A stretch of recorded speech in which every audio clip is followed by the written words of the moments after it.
hapa siko fit nafanya. Sindio? Yes. Hapa siko fit. Acceptable to you and into this world. We thank you and magnify your name, for we pray in Jesus' mighty name. Amen. Thank you. Sit down.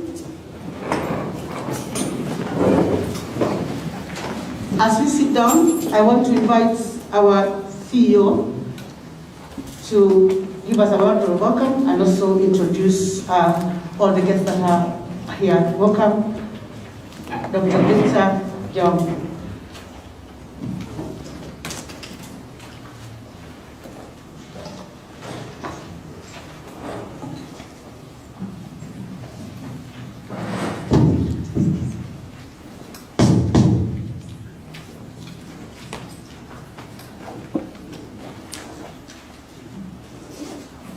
Our chief guest, CS, ICT, Innovation and Youth Affairs, Mr. Joe Mushero, Chair of the Board of Directors of KUTRLH, Professor Olive Mugenda, members of the Hospital Board, members of Hospital Management, invited guests, members of staff, ladies and gentlemen, good morning. Good morning once again. Asante. I'd like to take this opportunity to welcome our chief guest, the Board of Directors, and all our invited guests to this occasion as we officially launch the KUTRLH Medical Innovation and Accelerator Hub. Our chief guests, kindly allow me to acknowledge the following visitors and participants. I'd like to acknowledge our Chair of the Board of Directors, Professor Olive Mugenda. I'd like to acknowledge our board members, Mr. Kifiji Kiragu, okay, Mr. Munyoki from the university, Dr. Alfred Karagu, and I'd also like to acknowledge Professor Kiama from the University of Nairobi. Thank you. Professor Hiram Deritu. Okay, I was forgetting one board member, Mr. Victor Momanyi. Professor Hiram Deritu. Asante. Dr. Henry Rotich, Director of Metrology. Yes. Thank you. Dr. Mudhoni Tonjira from CEO Philips. Dr. Mariam Gadogo, VOC Kenya. Mr. James Masitsa and Mr. Cliff Oso from Mindre. Mr. Anthony Dinga from Laborex. And from QET Limited, Prince Munene, Alex Mbaka, Hilda Karimi, and Christine McKenna. Asanteni sana. Mrs. Beatrice Odual from Robisearch. And from the clinical area, Mr. Paul Mwove from Mathare Hospital. And from representing Nairobi Hospital, Mr. Samson Mwangi, representing the CEO of Nairobi Hospital. Asante sana. As a hospital, KUTRLH, we have three main mandates. The first mandate is clinical excellence, and we have strived very much to achieve that. As a facility, we have 650 bed capacity. We take care of COVID patients, we take care of all other non-clinical cases. And Chief Guest, you can recall that barely 4 days ago, we launched our Center for Specialized Clinics, where we want to introduce other services. We had a plan for operationalizing the hospital. As you realize, our chief guest, we are barely 1 year in operations. And the plan was initially to fill in the first 160 beds, and then we move on to fill the full capacity of 650 beds. Of course, we all know that the COVID epidemic came and affected a lot of operations in the country, and therefore we had to shift a bit and focus on the COVID situation in the country. And as an institution, we have played a key role in managing COVID pandemic in the country. So as from last week or last 2 weeks, we had to start the other operations, move on to phase 2 of the operations, and therefore we had started our specialized clinics. And our chief guest, I can assure you that now we already have specialists handling many other aspects of clinical care, in addition to the oncology services which we continue to offer. So ladies and gentlemen, every single Kenyan deserves the highest attainable standard of health. Healthcare that is not only timely, but also evidence-based. KUTRRH acknowledges the fact that such evidence-based, patient-centered care can only be attained through cutting-edge innovations. Today, therefore, marks a momentous occasion as we launch the Medical Innovation Accelerator Hub under the Directorate of Research, Innovation, and Entrepreneurship. It is in a bid to achieve the mandate of delivering premier healthcare services that KUTRRH has started the Medical Innovation and Accelerator Hub to drive innovation and entrepreneurship in the area of medical diagnostics, therapeutics, devices, equipment, and medical services.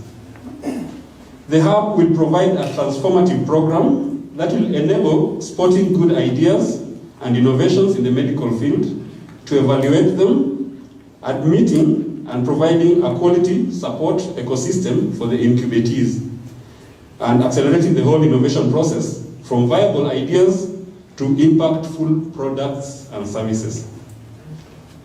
The accelerator aspect of such products and services is meant to ensure that they are an income-generating avenue for the incubatees as well as the hospital. All this will be done for the transformation of the healthcare sector in Kenya and the whole region. Ladies and gentlemen, the hub shall operate on a patient-centric research model that shall support basic research and clinical trials that will lead to medical innovations. The research and innovation remain in the DNA and the architecture of KUTRRH, and today marks just one milestone in the plans set in place regarding research and entrepreneurship. The work has just begun with the launch today, and we now want to move on to build the infrastructure to support research, innovation, and entrepreneurship. Our dream is to continue serving Kenyans by offering world-class, evidence-based healthcare interventions to them. Our chief guest, now kindly allow me to invite the Director of Research and Innovations, a renowned innovator in his own right, to make some brief remarks. Karibu Dr. George Njoroge.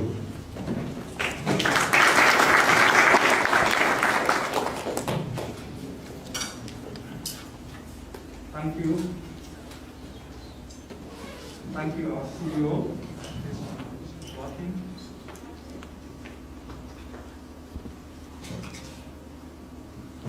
Thank you, our CEO, our chief guest, ICT, CS Honorable Joe Mushero, our KUTRRH chairperson, chairperson to the board, Professor Ori Mogenda, distinguished guests, and all my KUTRRH colleagues.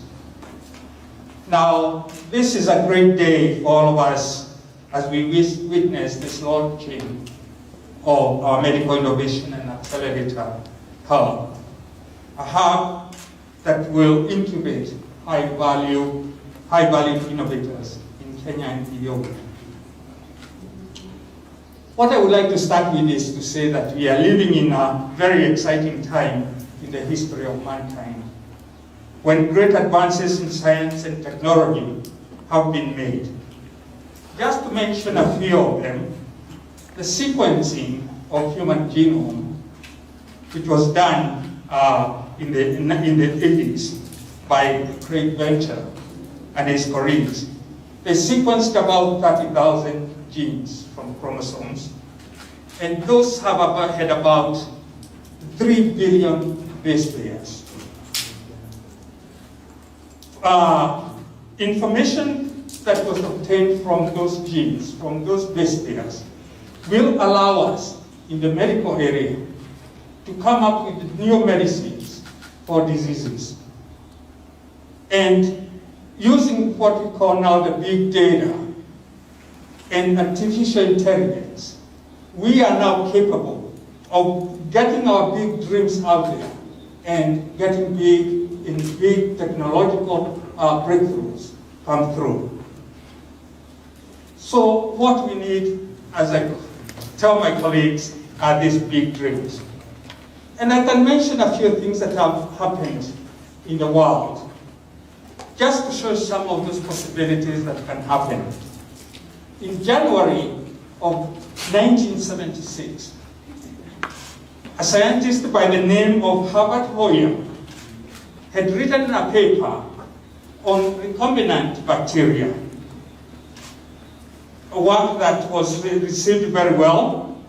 And one day he received a call from a young venture capitalist called Robert Swanson, who was interested in that discovery. Swanson offered Herbert $500 to take that invention. They both made an agreement. And from that agreement, a company was created. And that company today is called Genentech. And Genentech is the one that invented the drug Herceptin. Our physician here will know it as trastuzumab. That's a drug for breast cancer. And they also came up with the drug Avastin, also for cancer. Those two drugs generated about greater than $500 billion. And it was from that invention of Dr. Herbert Hoyer. Now, just to come a little bit closer to where we are, similarly, and our CS will relate to this, a similar story was true for a student called Larry Page, and a graduate student at Stanford University in California, who in 1995 was looking for a place to do his graduate studies at Stanford and met this guy, Sergey Brin. They together talked a little bit, and they both put together a company to organize world information and make it universally accessible and useful. This culminated the formation of Google, and which caught the attention of a Silicon Valley investor, son, who wrote a check for them for $100,000. Today, Google is a $1 trillion company, not shillings, $1 trillion company. So the point I'm trying to make is that it can be done. It has been done somewhere, and it can be done here. I'm familiar with these stories because I've worked with various companies in the US, came up, invented a drug that was sold for over $1 billion. And that's why I truly believe here in Kenya, we have the brains and what it takes to come with these breakthroughs. We need just to put ourselves into this in the areas of diagnostic, in the areas of the therapeutics, in the areas of devices, so that we can come up with what we call, with the technologies, disruptive technologies, things that will take us a notch higher. And that is what we are confident that we can do it here when we can incubate those innovators who have ideas, give them some seed money, and allow them to get to the next level where they can come with medical innovations that would be commercialized. And that would be useful not only for Kenya, the region, and the rest of the world. So our guest speaker, our guest CS, Muchero, I really am very, very happy because I know you're an innovator, and I'm happy you've come to grace this occasion, and God will bless it, and we will go very far. Thank you very much.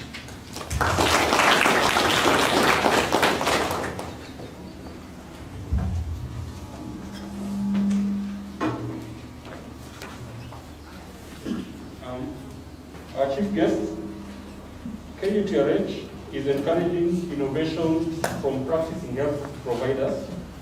And this is not just for healthcare providers and clinical staff from our facility. We welcome collaborations with even other healthcare providers in all other hospitals within and without our country. So kindly allow me to invite one of our pre-launch of incubatees, Dr. Jeremy Gitao, to give us a few words. Thank you.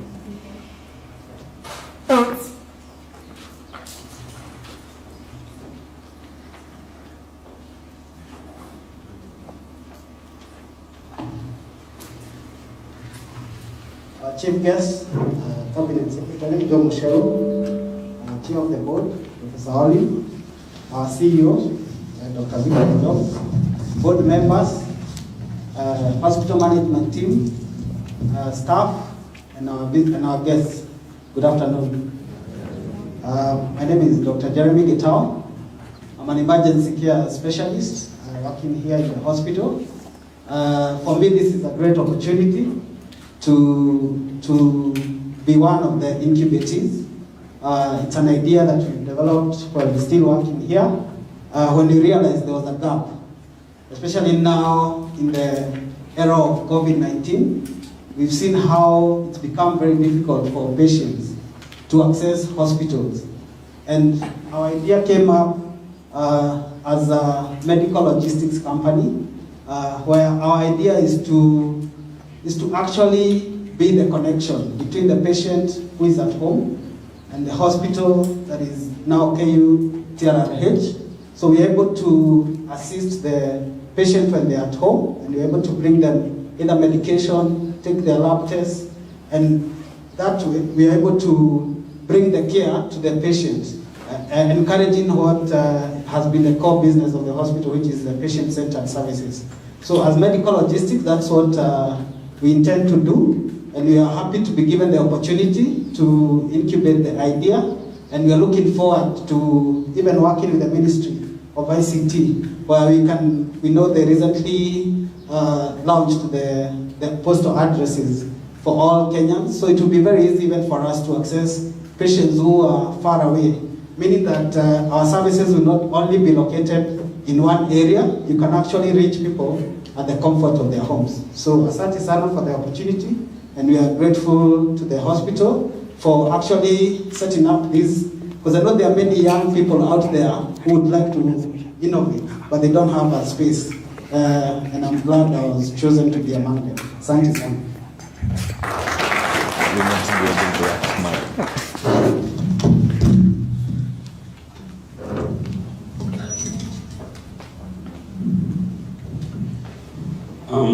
Waziri, innovators require support from various different sectors. It straddles banking, insurance, intellectual property rights, legal, among others. Allow me to invite two experts to give their brief remarks. I'll start with Mr. Cliff Oso from Mindray, Kenya.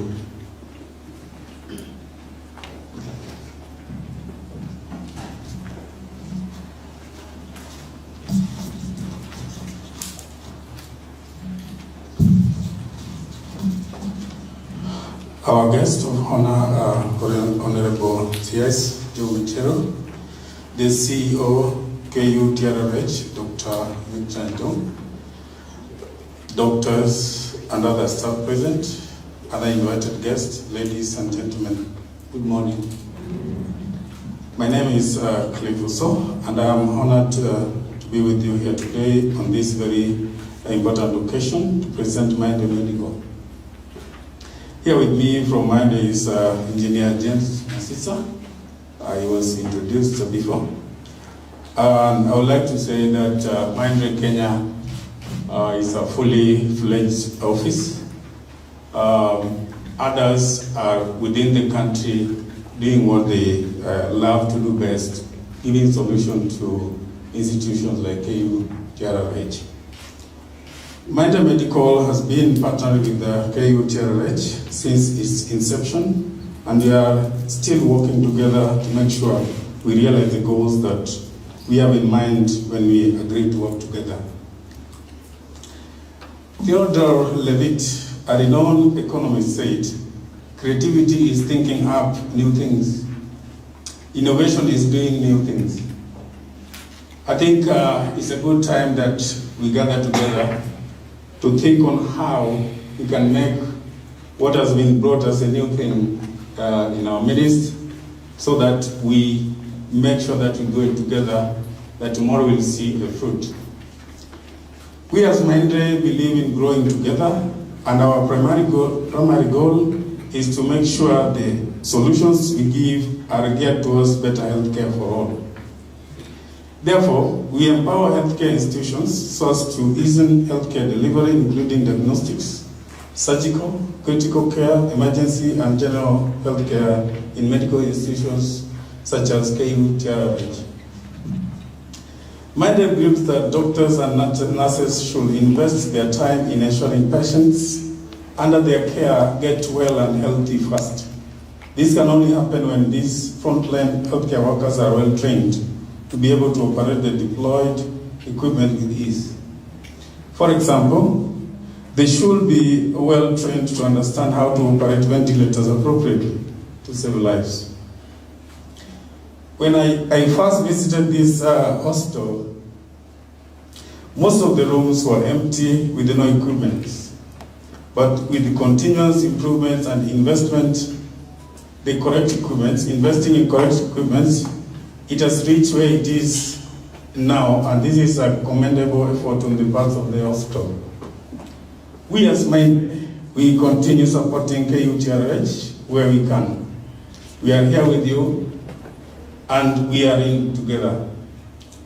Mindre is available and will always be available to continue partnering with KUTRH to achieve its objectives. This is not the time to stand by the fence and look at what is happening, but to roll our sleeves and search for a better tomorrow. The best way to predict the future is to create it. This was said by Alan Kay, a computer scientist. Let's create the future together now. Otherwise, thank you, Ebo KU management team. Thank you, honorable guests. Thank you all.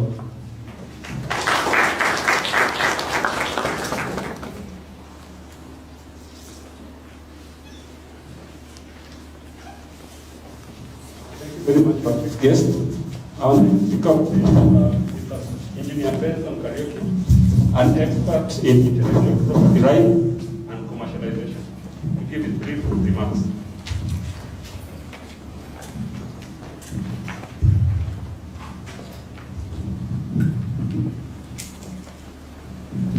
Guest, ICT, fellow, chair of the board of KUTRH, CEO KUTRH, or invited guests, good morning.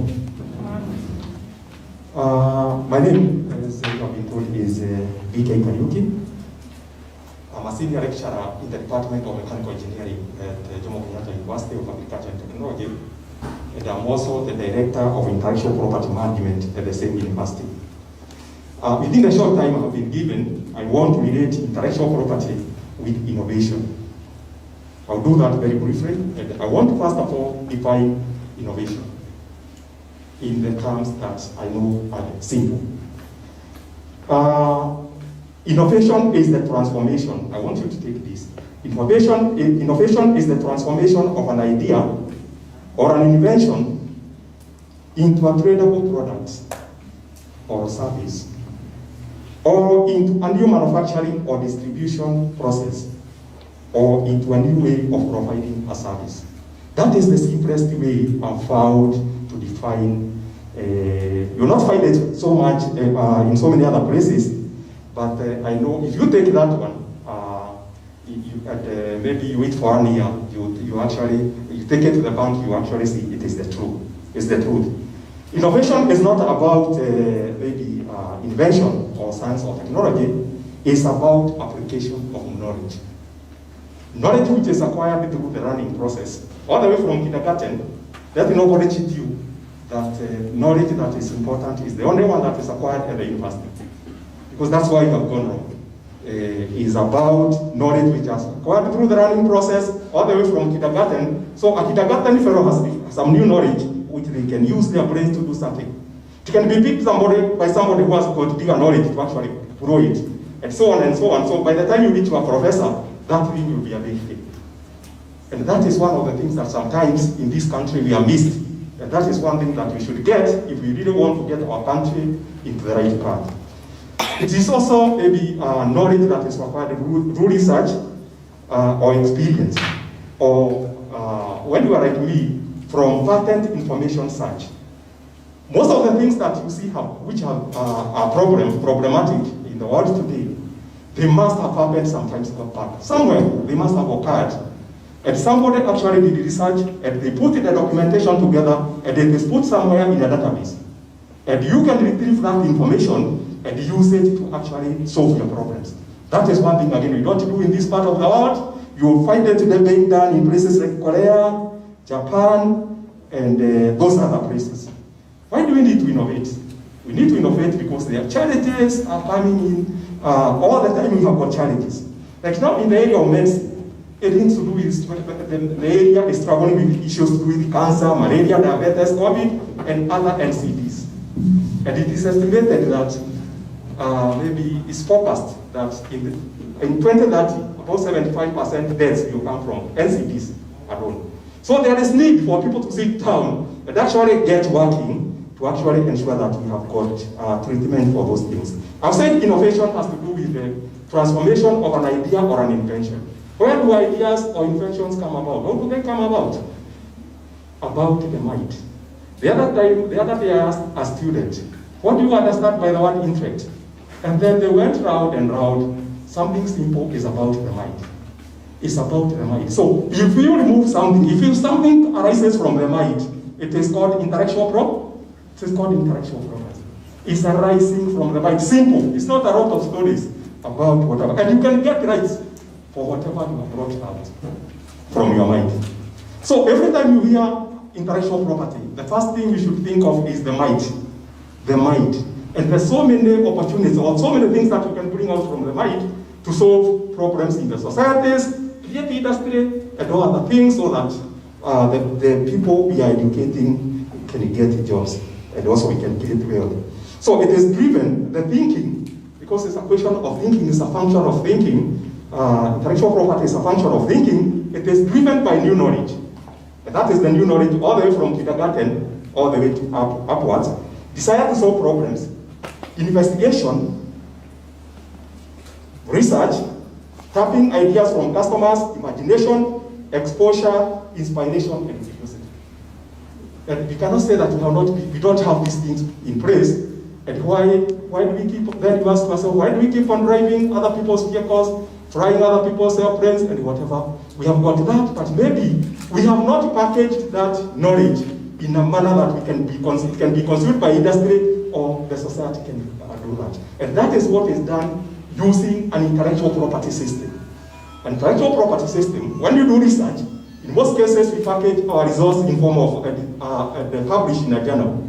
But there's another avenue where you publish through intellectual property system, where you write properly what you have actually come up with and what you think is yours. What do you claim out of this? And I think Dr. Jaroga is very much aware of this. He has got a number of patents. I've been following him very closely in social media, and I know he has produced patents and things like that.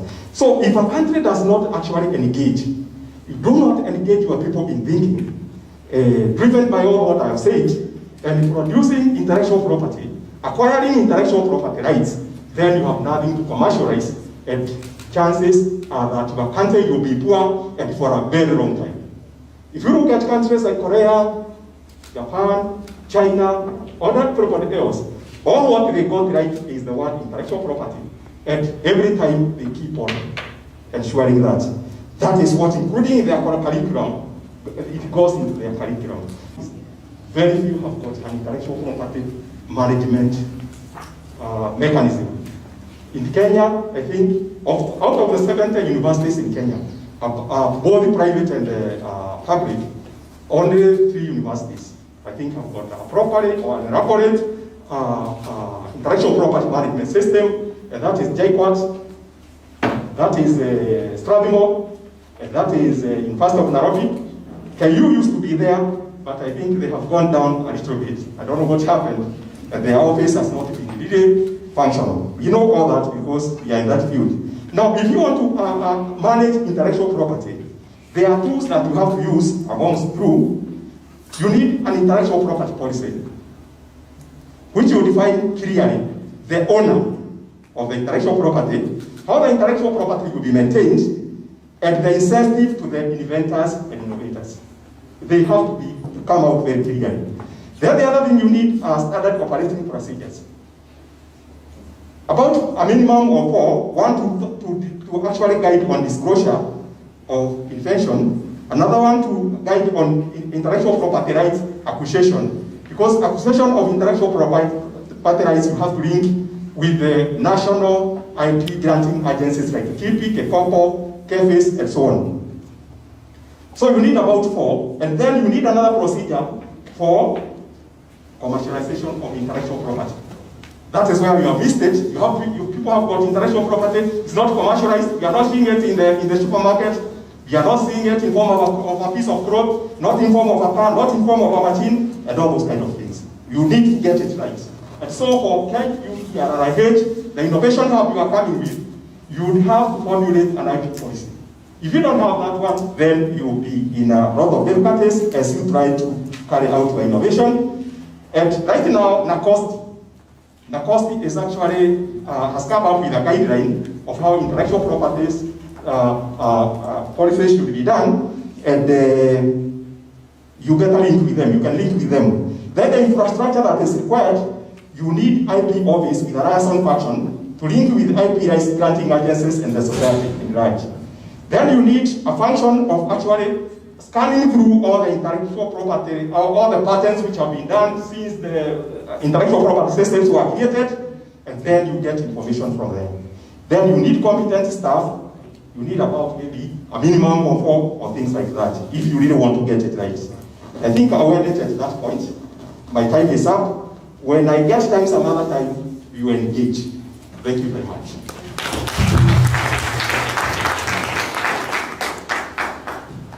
Thank you very much, Engineer Kariuki. You spoke like a real lecturer. You started by definitions. And we take you up on your offer, and we'll definitely reach out to you to tap into your knowledge into this whole area of intellectual property rights. And I'd also like to say that probably we also be told to have an intellectual property hub, and called an innovation hub in the country. And we hope to actually move forward with this. I'd like to recognize the miner from Varia. It's been very instrumental in supplying us with a Varian machine for the LINAC machine, linear accelerator, for treatment of cancers. At this point, I'd like to invite Mr. Benson Muthendi, the CEO of National Youth Enterprise Development Fund, to give his very brief remarks. Thank you.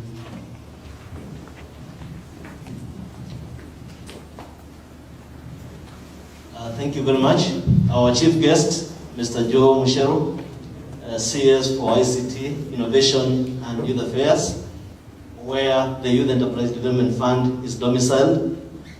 Chair of the board, Professor Oliver Mugenda, CEO, Dr. Victor Njom, members of the board, distinguished guests, ladies and gentlemen. The Youth Enterprise Development Fund provides financial support and business development services to youth-owned enterprises. And part of the business development services that we provide is incubation and mentorship of youth ideas and youth innovations. We indeed have worked in the past with a sister organization to this hospital, that is Kenyatta University, at the Chandaria Business Incubation and Innovation Center.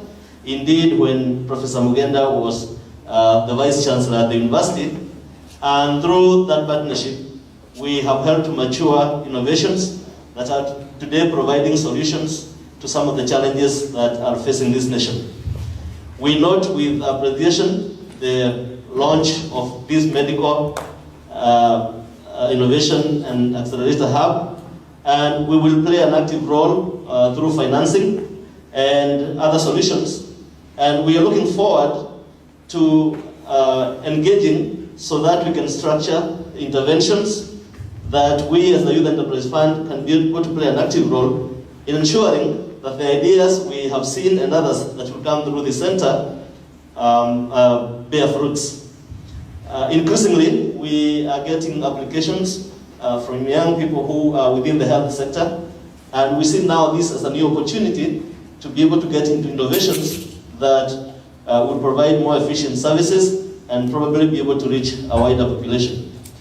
We have a responsibility to support our young people because our young people have not let us down. There is a way when young people are supported, they change the way people do things. Those of you who are a bit older, you will remember people listened to music from Michael Jackson and so on. But because our young people entered that space, today people listen to local music.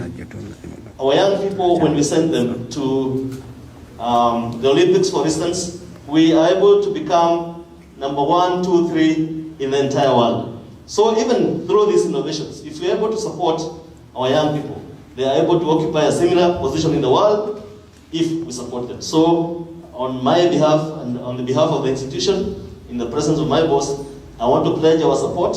We look forward to engaging so that we see what role we can play. Thank you.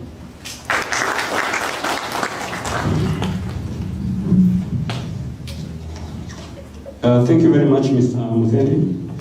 Finally, ladies and gentlemen, I appreciate the support of Professor Olive Mugenda, our board of directors, and I can see Madam Pauline Mshara, karibu sana.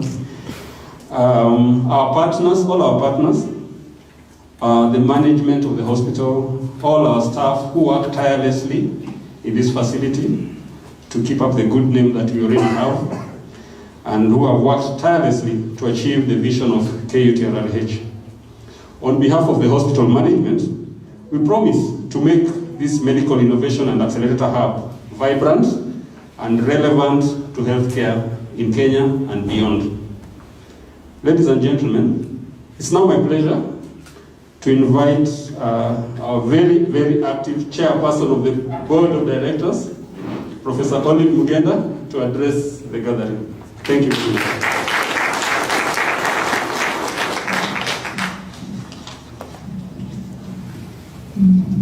Thank you very much, Dr. John, our chief guest, CS Mushero, members of the hospital board, acting CEO, and members of hospital management, invited guests as listed by Dr. John earlier on.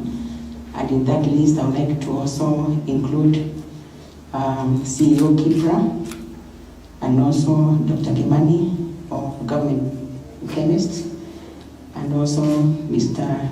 Raja Patel, Chief Manager, Crown Paints, and also Dr. Mubura, the CEO of Kiambu Hospital, and many others that maybe came later and we are not able to mention them. Thank you so much for honoring our invitation. We are very, very honored. Members of staff, our both administrative and medical staff who are here, ladies and gentlemen. Let me first welcome our chief guest, CS Mushero, and all of you to this function. And thank you for joining us as we mark another important milestone in this hospital.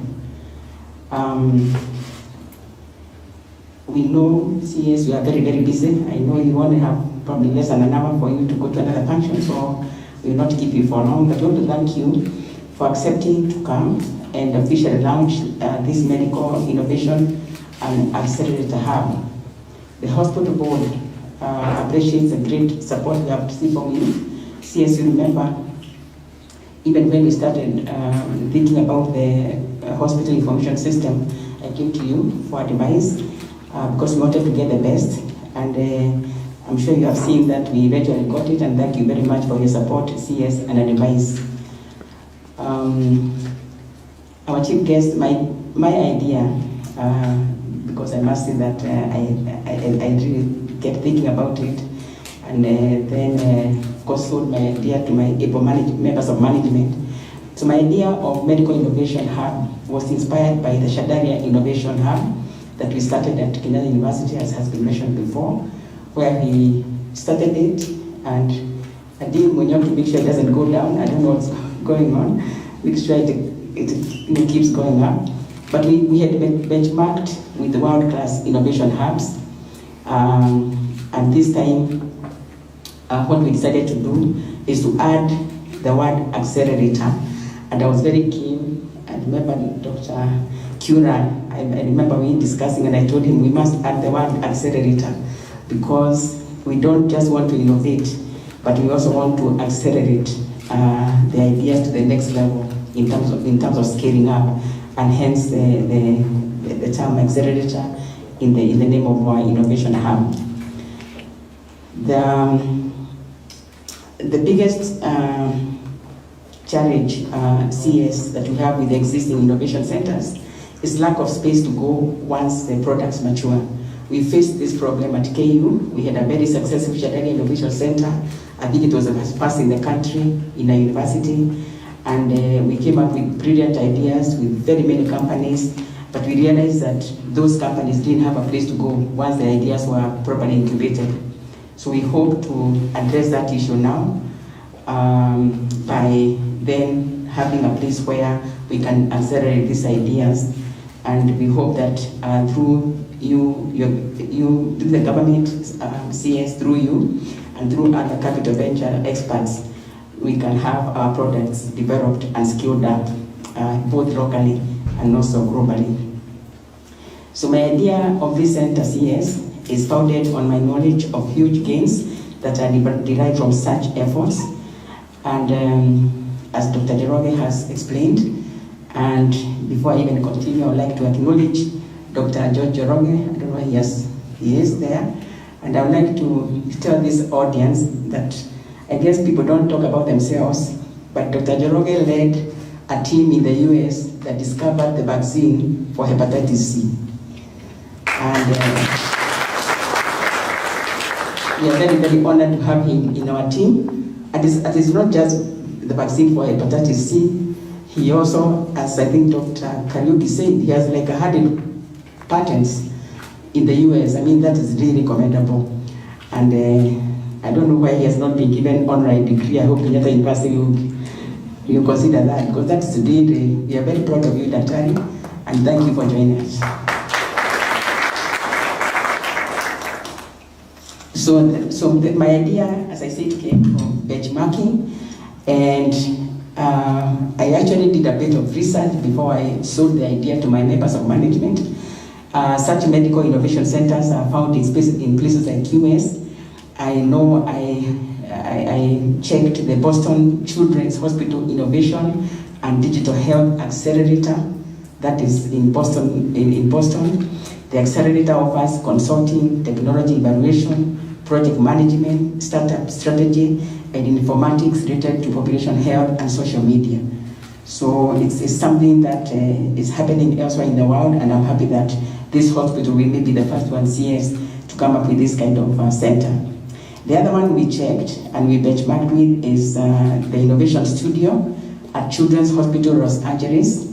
The center convenes internal and external communities to design, incubate, accelerate, and operationalize new processes and technologies that solve complex problems and transform care delivery models in pediatrics.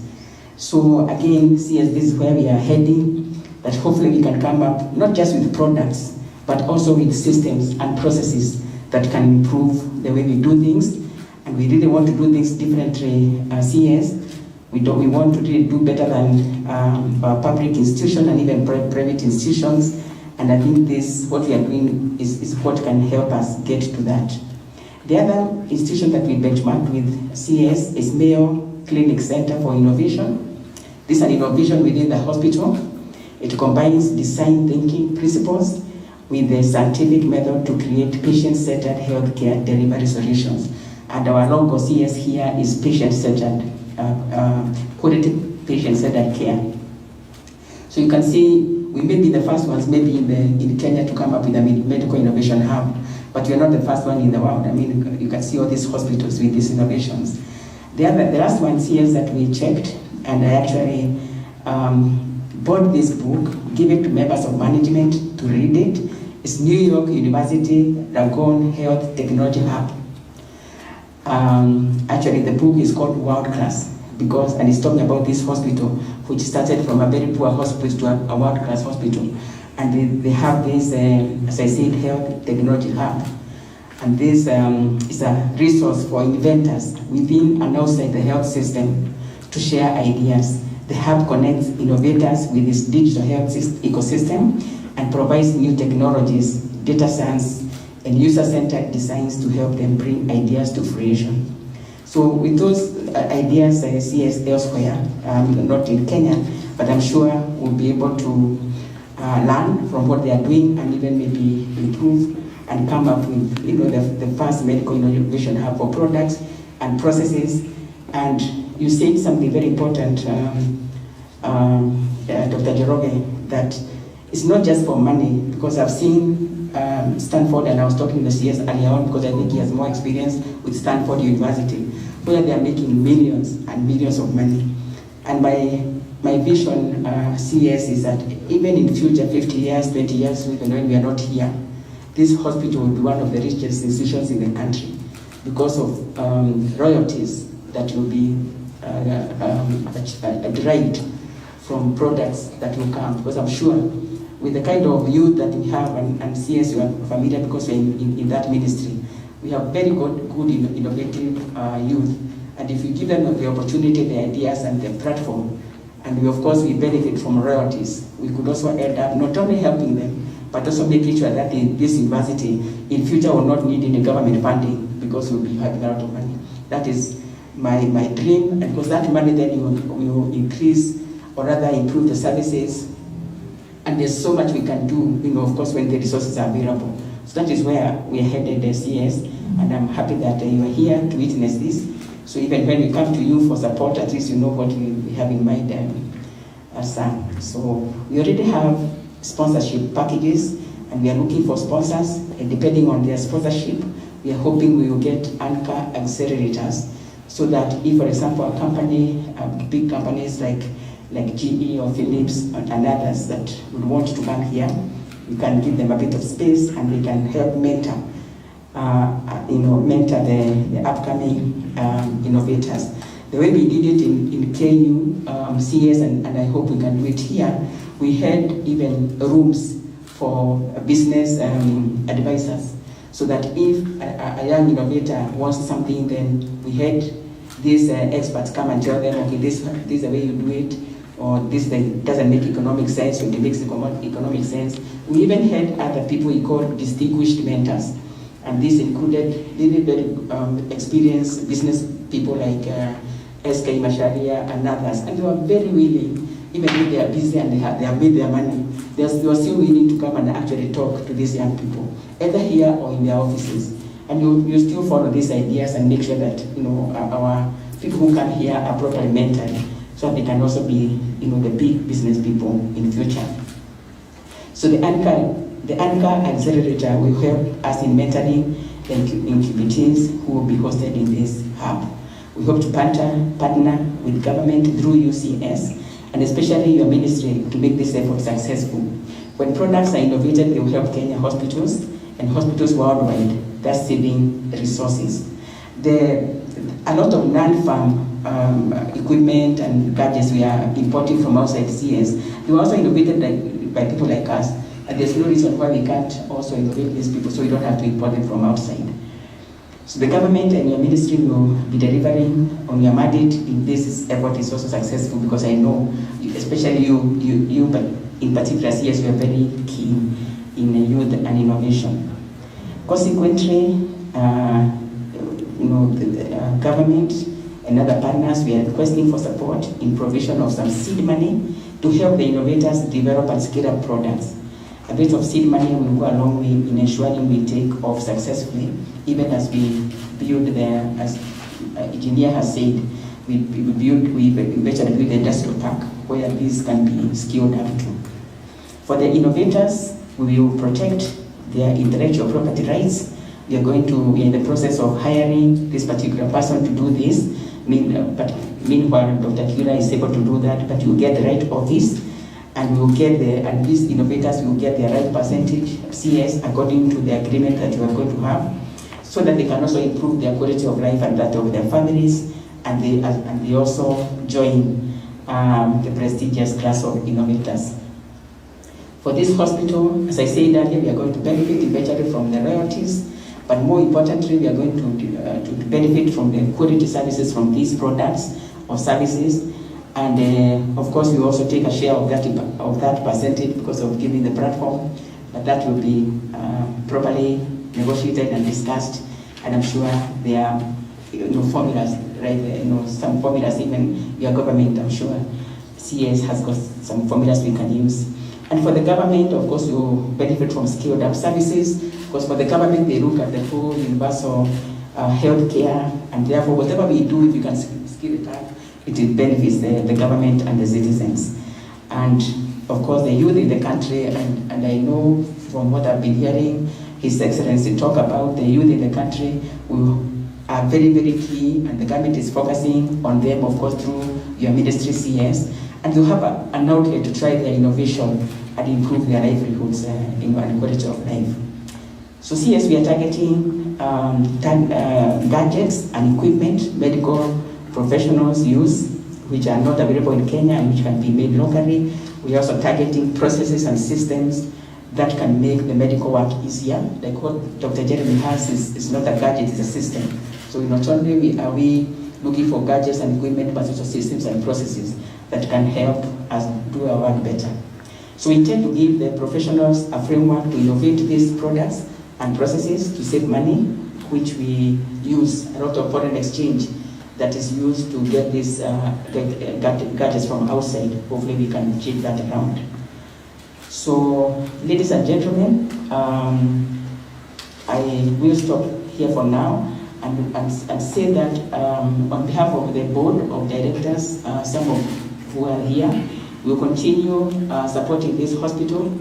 We, as Dr. John said, we do more than an ordinary board, because this is a new hospital. So CS, we are very, very involved. We are hands-on, because we want to make sure that the vision as envisaged some years back is well delivered. So the board will continue to increase the services that we render to the public.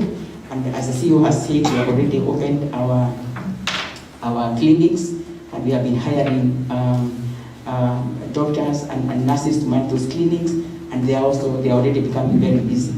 So we are happy to serve. We are happy to see this hospital become world class. Some of us are really committed to make sure that happens. And I want to take this time to thank also the management and also the staff, both administration and also medical staff in this hospital for your hard work. We cannot make this hospital world class without your support.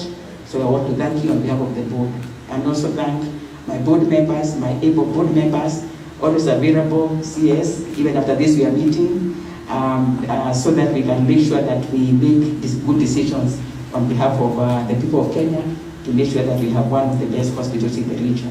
So I'll stop there, CS, and it is now my pleasure to invite you, Cabinet Secretary, Minister of ICT, Innovation and Youth Affairs, Mr. Joe Mushero, to address this gathering and officially launch the Medical Innovation and Accelerator Center. Thank you.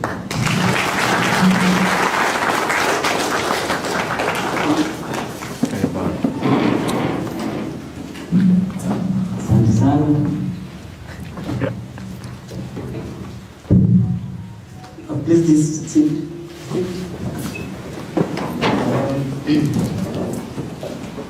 I don't, there's so many doctors here. Am I far enough to remove my mask or I should wear it? I can remove. That's official from the doctors. And if that doesn't work, there's a hospital next. But I mean, the innovation, I'm seeing myself in the research and innovation side. So the chairperson, Professor Olive Mogenda, and members of the board of Kenyatta University Teaching, Referral and Research Hospital, KUTRH, Dr. Victor John, the CEO. Let me also recognize Dr. George Joroge, and really, Prof, it is great that we're not only focusing on youth, but we're bringing the wealth that we have as a country. People with so much experience, and I've seen that as a very big part. So I recognize you all with the expertise you have brought, the hospital management and staff, distinguished guests, ladies and gentlemen. It is still morning. Good morning to you. It is indeed a great honor and pleasure for me to join you at the opening of the Medical Innovation and Accelerator Hub. While we have many innovation hubs in the country, this one is unique, and it is because it specifically and locally developed medical interventions that it's focusing on. And these are to focus on the challenges that we have not only here in Kenya, but also globally, so that we can begin to even export some of these technologies. I note that the hub is fully aligned with the hospital's mission of enhancing the quality of life through the provision of patient-centered and evidence-based healthcare. And I also note that the hub is consistent with the President's and government's Big Four agenda, which is hinged on accelerating innovation and entrepreneurship. Ladies and gentlemen, necessity indeed has proved to be the mother of invention, especially with the disruption of the world's healthcare systems and economies by COVID-19 pandemic. At a time where borders and trade routes were being closed and a sense of panic and despair engulfed the world, great minds in Kenya rose to develop new technologies in response to the pandemic. The country moved from relying on international manufacturers to embracing local innovations that have ensured our needs are met. Manufacturers such as Kikotech and Rivertex took up production of face masks and other PPEs for mitigating the potential crisis that we're facing. More impressively, as the demand for ventilators surged, students from your parent university, this is a Kenyatta University, developed a prototype ventilator, which I am informed is in its final trial and testing stages before deployment.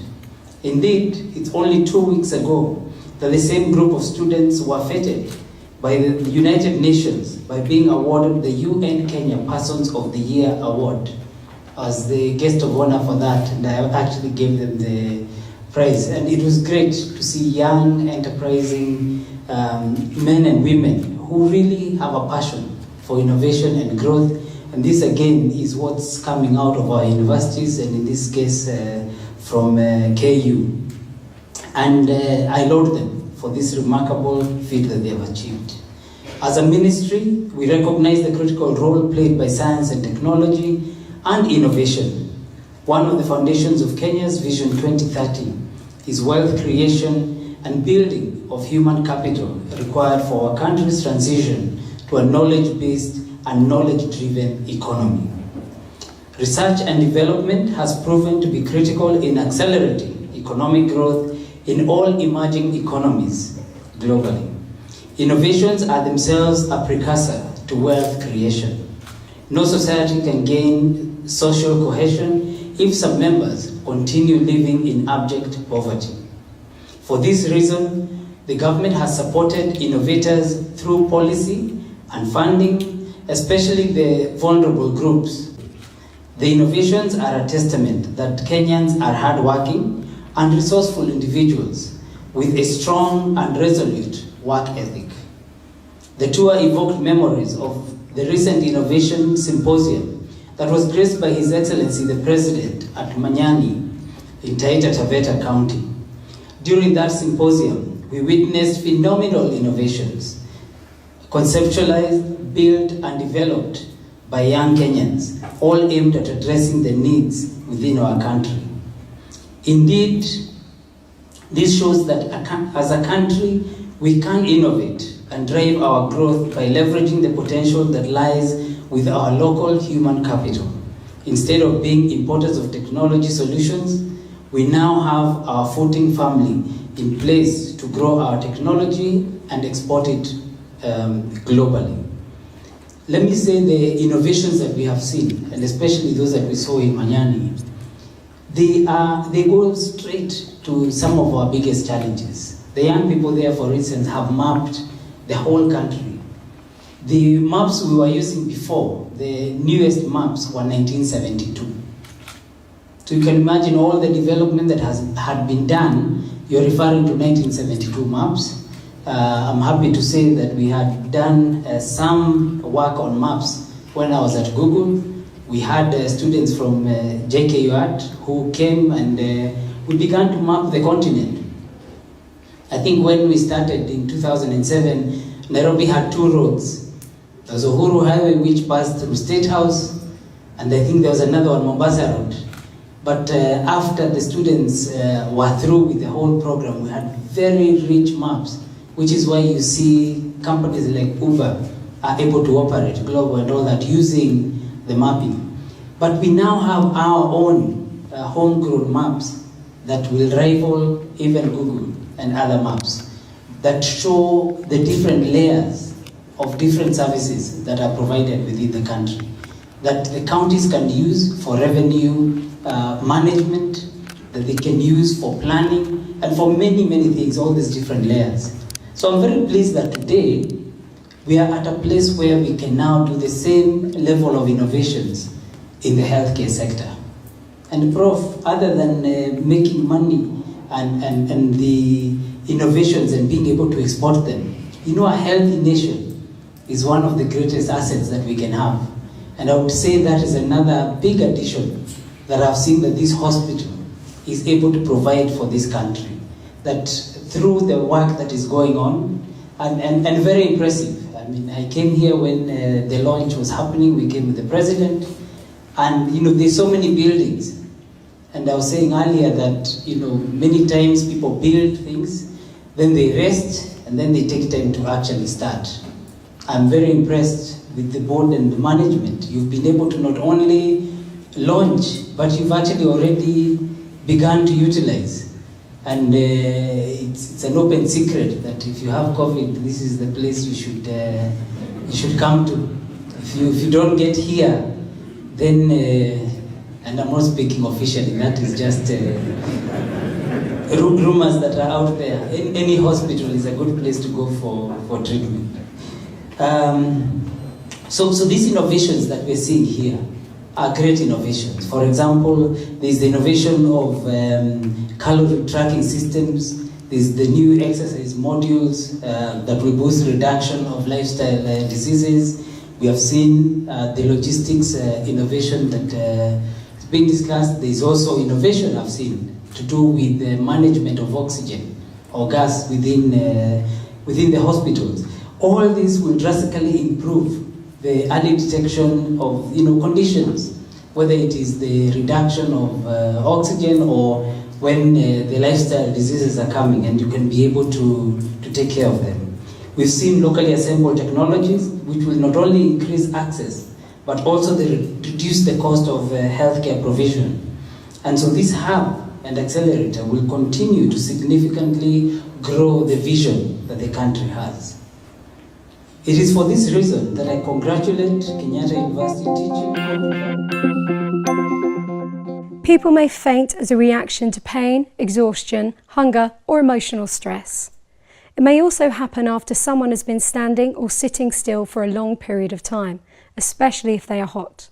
When someone faints, their pulse slows right down, but it usually picks up again quickly and goes back to normal. If someone has fainted but doesn't come round after a couple of minutes, then this could be more serious. There are 3 key signs of someone who has fainted. They have a brief period of unresponsiveness, causing them to fall to the ground. They may have a slow pulse. Their skin may be pale, cold, and sweaty.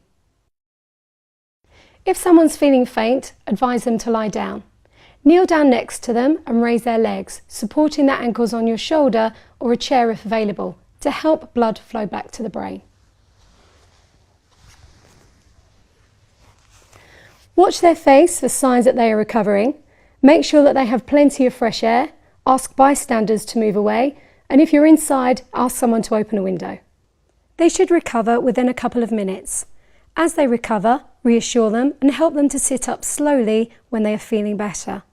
If they don't become responsive again, quickly open their airway, check their breathing, and prepare to treat someone who is unresponsive. So remember, if someone's feeling faint, lie them down and raise their legs. Make sure they have plenty of fresh air, and when they recover and are feeling better, help them to sit up slowly. If they remain unresponsive, prepare to treat an unresponsive casualty. And that's how we help someone who's feeling faint or have fainted. If this video has been helpful to you, help support St John Amulets by going to sjaa.org.uk/donate.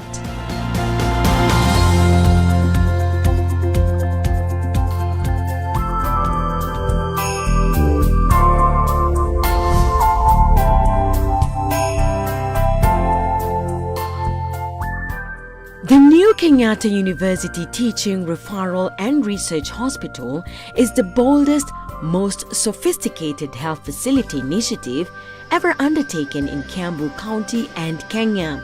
So today is truly a historic day. We are gathered here to witness yet another bold step as we as a nation inch closer towards the national rollout of universal health coverage. And I'm therefore deeply pleased to join all of you today to commission this hospital, the Kenyatta University Teaching, Referral and Research Hospital. A project that has created a global health center that ensures Kenya and the region has world-class facilities that cut across the entire health arena to serve generations and contribute significantly to the Kenya Big Four agenda, specifically universal healthcare for all and the global sustainable development goals. The hospital has continued to be an amazing development in this sector, specifically because of the new ways in which it adopted in terms of policy, in terms of treatment and general healthcare improvement and reform.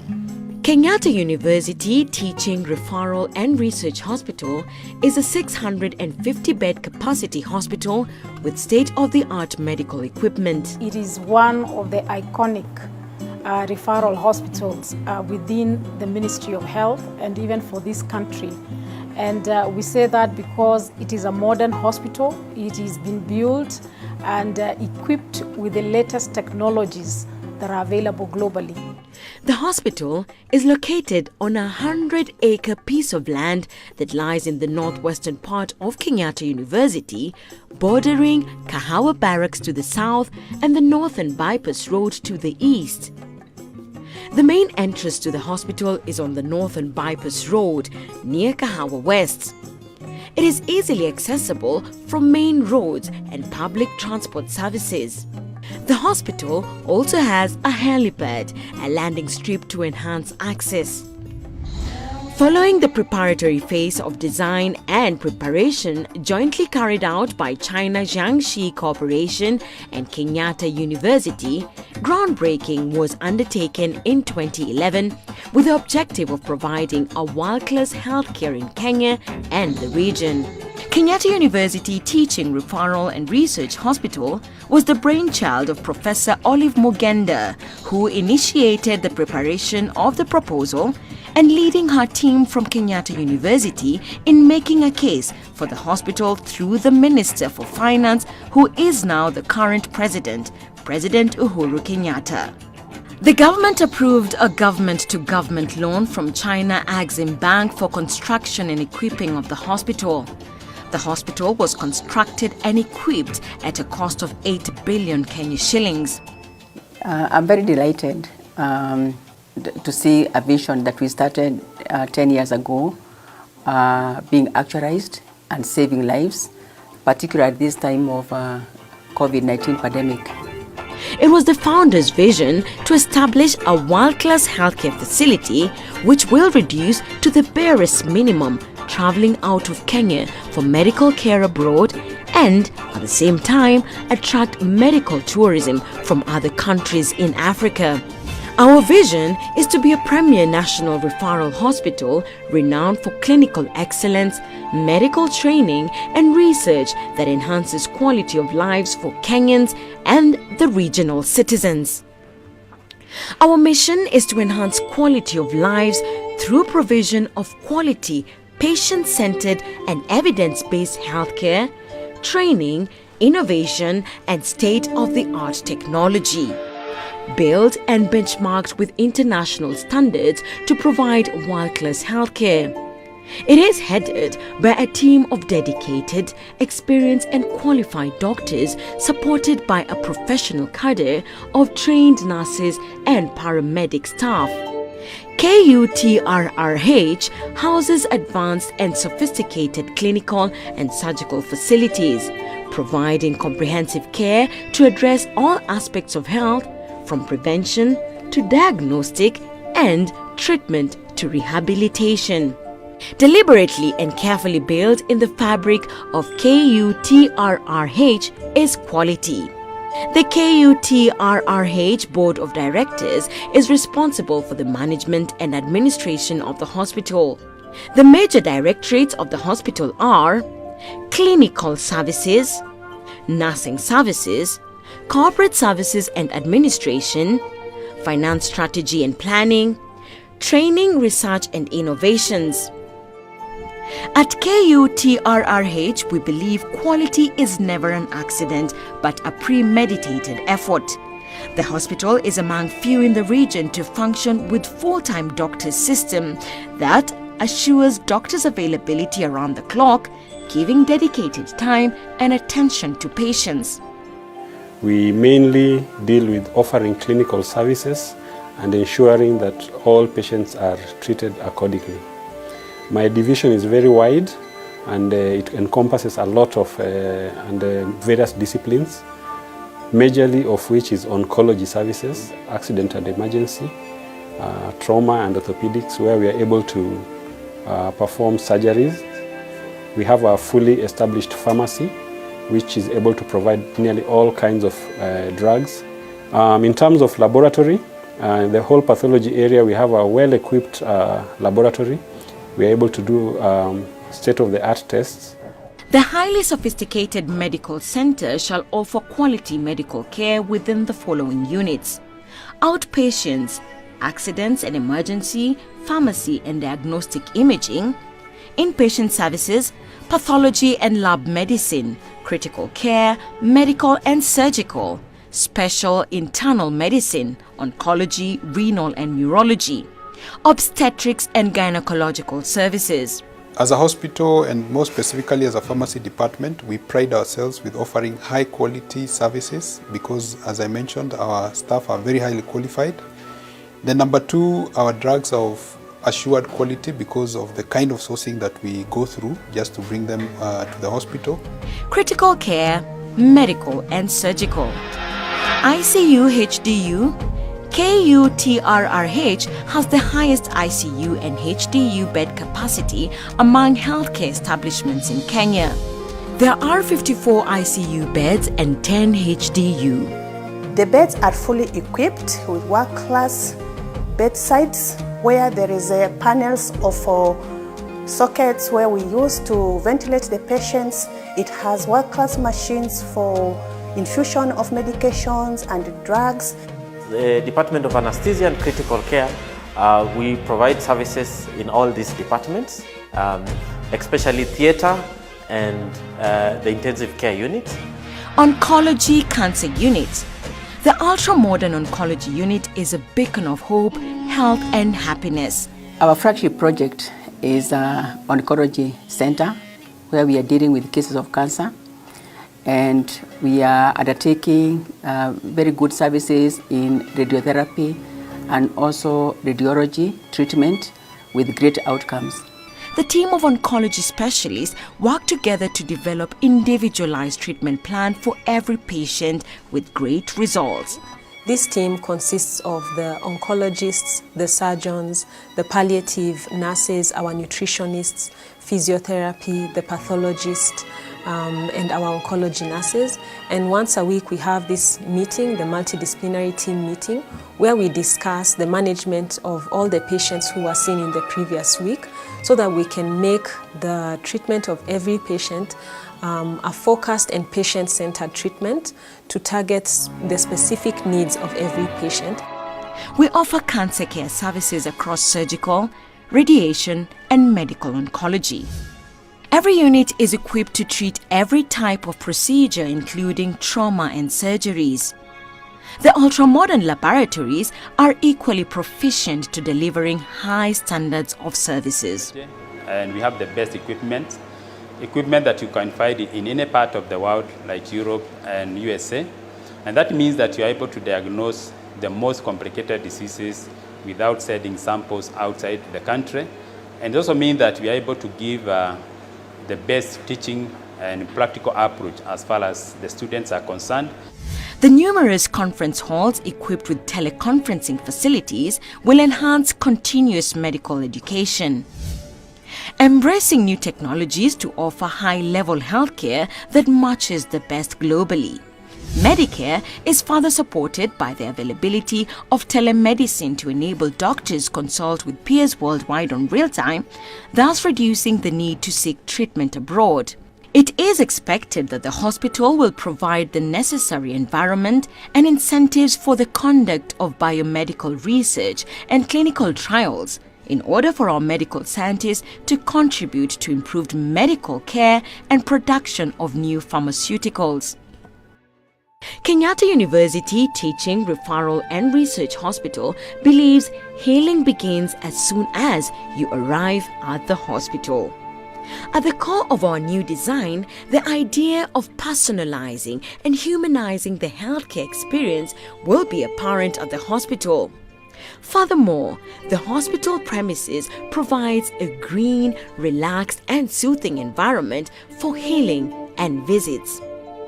Given the advanced facilities the hospital presently has, combined with the human resources being assembled to undertake medical care, research and training, we hope to meet the expectations of Kenyans in the provision of quality healthcare. KUTRRH is one of the main COVID-19 centers in Kenya, being used for the isolation and treatment of COVID-19 patients. However, we also offer medical services in oncology, renal, pediatrics, and other specialties. KUTRRH recognizes the need for collaborations and partnerships. This internationalization programs gives our doctors, staff, and patients the opportunity to interact with doctors and specialists from other parts of the world. We're building strong partnerships, for example, the University of Manchester and the Christie Foundation in the UK.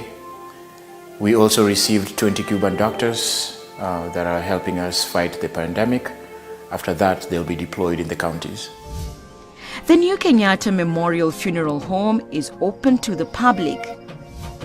The support services which complement medical care in the hospital are Doctors Plaza, Staff Quarters, Academic Block, Laundry and Catering Services, Restaurants, Helipad, banks, among others. If you look at the infrastructure around this hospital and you look at the keen interest that the government has, if you look at the keen interest that our Cabinet Secretary of Health has in this hospital, and if you look at the need in the market, in the region, and even in the locality for this hospital, it's very, very clear that if we get our act right, this is going to be a hospital that is a game changer in the region. Kenyatta University Teaching, Referral and Research Hospital has continued to embark on projects aimed at providing quality healthcare. The ongoing projects include the construction of furnished hostels and apartments that shall provide accommodation within the hospital premises to patients and their families while undergoing prolonged treatment. An important ongoing project is the construction of the Integrated Molecular Imaging Center, IMIC. We also today had the pleasure of laying the foundation stone for the soon-to-be Integrated Molecular Imaging Center. The hospital is beginning construction. The center will host a cyclotron machine, a PET and CT scanners. We have also laid the foundation stone for this hospital's hospitality center, which will cater for the accommodation and hospitality needs of patients and their families. The impressive equipment, infrastructure, broad services, service range and highly trained staff.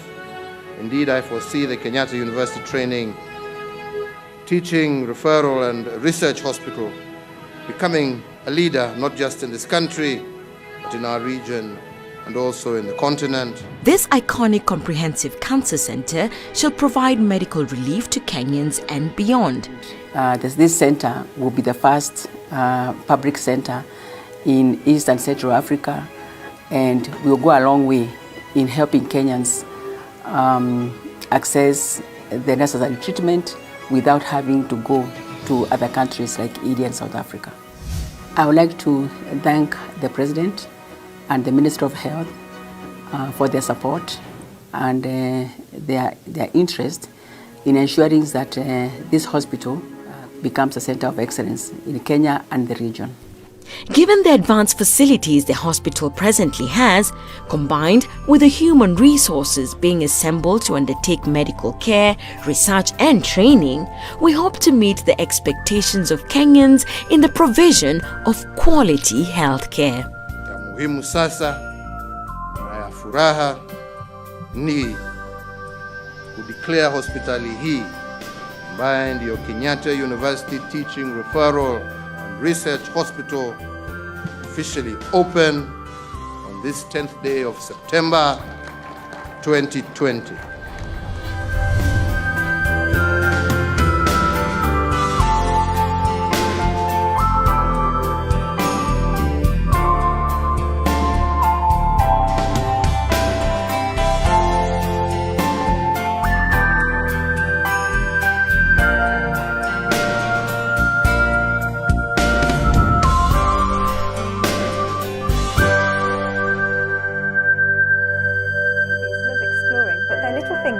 Can easily get stuck in small spaces. Sometimes they may get hand or finger injuries such as bruises, cuts or fractures, or they may hurt or sprain their arm or wrist. In the following steps we'll cover hand and finger injuries, then we'll cover forearm and wrist injuries. If your baby has trapped their hands or fingers, these are the things to look for. They may find it hard to move their hand or wrist. They may feel pain in the area. The hand or wrist may be tender and there may be swelling or bruising. If you think your baby has a hand or finger injury, take the following steps. Sit or lie your baby down and try to raise and support the affected wrist and hand. If there is any bleeding, run the cut under cold water first, then loosely cover the wound with a new sterile dressing or large, clean, non-fluffy pad. Call your doctor or see a nurse, especially if your baby's fingernail has been injured or you think there may be a fracture, a broken bone. If your baby is in a lot of pain, you can try treating them with the recommended dose of paracetamol. Now we're going to move on to wrist and forearm injuries. If your baby has injured their wrist or forearm, these are the things to look for. The area may be tender and there may be swelling or bruising and they may feel pain in the area. It can be difficult to know if your baby has a sprain or a fracture, but if you think your baby has a wrist or forearm injury, take the following steps. Remember, RICE. Rest. Help your baby to sit or lie down and support their arm in a comfortable raised position. Ice. Apply something as cold as your baby can bear. This could be a cold flannel, an ice pack or frozen peas wrapped in a cloth. Leave the ice pack in place for no longer than 10 minutes. Comfortable support. You could wrap a soft layer of padding, like cotton wool, around the area. And elevation. Keep your baby's arm raised with something soft, like cushions or a rolled up blanket. Call your doctor or see a nurse if your baby is in severe pain or they can't use their hand or wrist at all. If your baby is in a lot of pain, you can try treating them with the recommended dose of paracetamol. So remember, for hand or finger injuries, sit or lie your baby down and raise the injured hand. Wash any cuts and cover the wound with a non-fluffy dressing. Pad the hand with something soft. Call your doctor if you have any concerns. For severe pain, you can give the recommended dose of paracetamol. For wrist and forearm injuries, remember RICE. Sit or lie your baby down and raise the injured arm. Apply ice. Support the arm and keep the arm raised. Again, call your doctors if you have any concerns.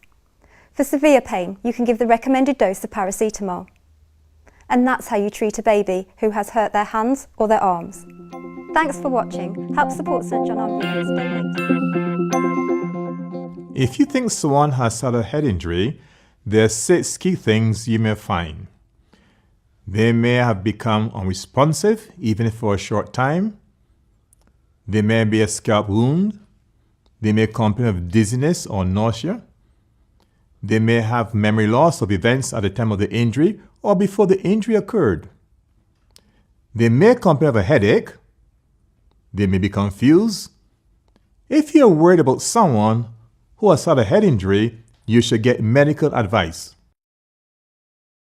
With someone who has had a severe head injury, you may find that they have had a severe blow to the head, unresponsiveness or a deteriorating level of response, leakage of blood or watery fluid from the ear or nose, unequal pupil size. If a casualty has any of the signs of a severe head injury, seek emergency medical help. To treat someone with a minor head injury, sit them down and give them something cold to hold against the injury, like an ice pack or frozen vegetables wrapped in a cloth. Amy, can you just put the injury? Thank you so much. Assess the level of response using the AVPU scale. Ask yourself, A, is the casualty alert? Are the eyes open? Do they respond appropriately to commands? V, does the casualty respond to your voice? Can she answer simple questions? P, does the casualty only respond to pain? If you pinch the earlobe, do they open their eyes? U, are they unresponsive to any of the above? If they can respond normally, the head injury is probably minor. Keep monitoring their level of response, breathing, and watch for any changes. Treat any scalp wounds like a bleed by applying direct pressure to the wound. When the casualty has recovered, ask a responsible person to monitor and look after them. If a casualty has sustained an injury to the head whilst playing sports, do not allow them to return to the sport until they have been fully assessed by a medical practitioner. Advise them to seek medical advice if their condition gets worse, they're over 65, they've had previous brain surgery, they're taking anti-clotting medication, they've been drinking or taking drugs, or if there's no responsible person to look after them. If you check their level of response and they're not alert, and so you think that they've had a severe head injury, call 999 or 112 for emergency help and tell them that you suspect a head injury. If you can, use a speakerphone so that you can continue to treat the casualty whilst making the call for help. If they're unresponsive but breathing normally, following a head injury, open the airway in the position that they were found, just in case they have sustained a spinal injury as well. This is to reduce further movements to the neck. Call 999 or 112 for emergency help. Continue to monitor the levels of response while waiting for help to arrive. If you think someone with a minor head injury is getting worse, they may show these signs: increased drowsiness, persistent headache, confusion, dizziness, difficulty walking, difficulty speaking, vomiting, double vision, seizures. If you're concerned, call 999 or 112 for emergency help and monitor their level of response. So remember, when treating a minor head injury, sit them down, treat any scalp wounds, and check their level of response. If they have a severe head injury, call 999 or 112 for emergency help. And that's how we treat someone with a head injury. If this video has been helpful to you, help support St. John Ambulance by going to sja.org.uk/donate.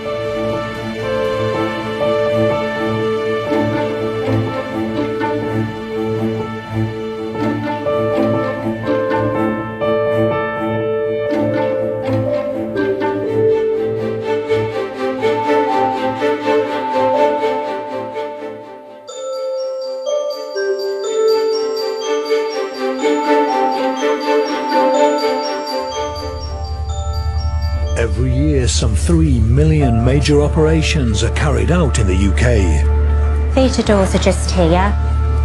But few of us will know what really happens once we're put to sleep. All right, all you've got to do now is think beautiful thoughts. I don't think a patient can even comprehend what you're doing in theatre to them, and that's what the plan is, that they don't know what they've been through. This series goes behind the theatre doors at the Queen Elizabeth Hospital in Birmingham. Let's get cracking then. Right, okie dokes. Where for the first time, cameras have been allowed to join some of Britain's top surgeons during their most high-stakes operations. Should we go for it? Go for it. Using new technology and pioneering skills, they're treating conditions that used to kill. We continue to push the boundaries, continue to take the inoperable and make it operable. This is surgery at its most experimental. This is where I've got to get it right. People didn't attempt this surgery a few years ago because it was just perceived as being too big, too difficult and too scary. But pushing the human body to its limits comes with great risk. Keep it together, keep it together, keep it together. For the patients and the surgeons. An operation will go wrong for a 30-second lapse of concentration. Please work, because if it doesn't, I'm going to cry. Things worry you, you get very worried. This is going completely the wrong direction. The trick is to not appear to be worried. They need to be top of their game every time. People often characterise surgeons as bombastic and arrogant. Babcock, please. Long one to me. Slap it in, sweetheart. You've got to be dedicated to it. You've got to love it. Oh my God! Jesus Christ. You're only as good as your last result. This is what it takes to operate at the cutting edge of medicine. You have to be jolly careful that you don't bugger it up.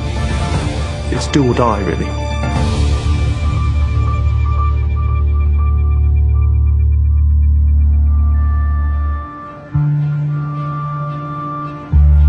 .6 a.m. at the Queen Elizabeth Hospital in Birmingham. Hello, theatre reception. Home to one of the biggest and busiest surgical units in Britain. 145 surgeons carry out over 35,000 operations a year, from organ transplants to brain surgery. Anything else? No, that's it, thank you. Supported by an army of technicians, orderlies and nurses. Right then, so let's work out what I need where. Today, the 42 operating theatres will be used for 131 different procedures. Every theatre has its own list of patients, and most will host several minor operations lasting a couple of hours each. But Theatre 23 is booked out for the entire day for a single operation so difficult and complex it could last over 12 hours.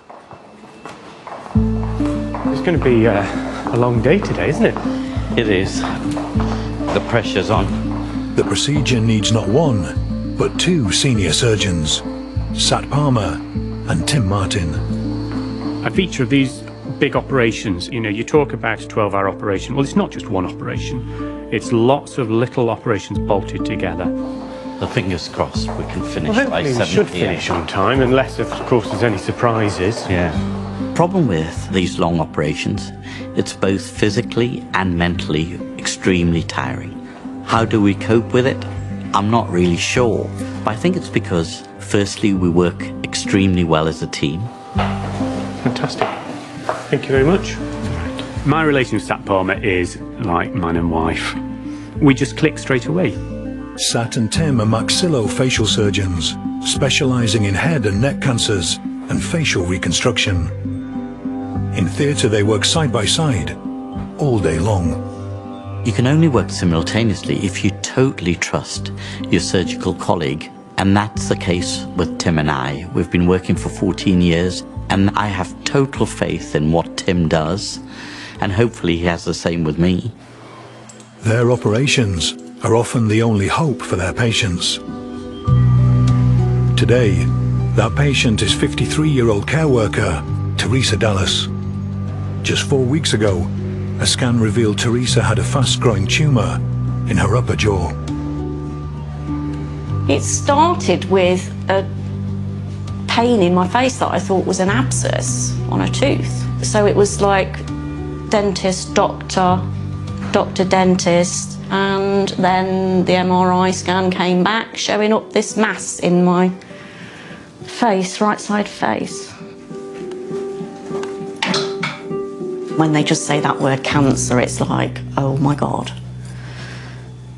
So it's, yeah, nobody wants to hear that. Teresa will die unless the tumour is removed. She requires radical surgery, affecting the entire right-hand side of her face. I will lose my right eye, my jaw, I believe the top jaw will need to be removed. I'm prepared to give up my eye and my facial structure or whatever it is that I will have to give up. No, I'll take that because there isn't another option.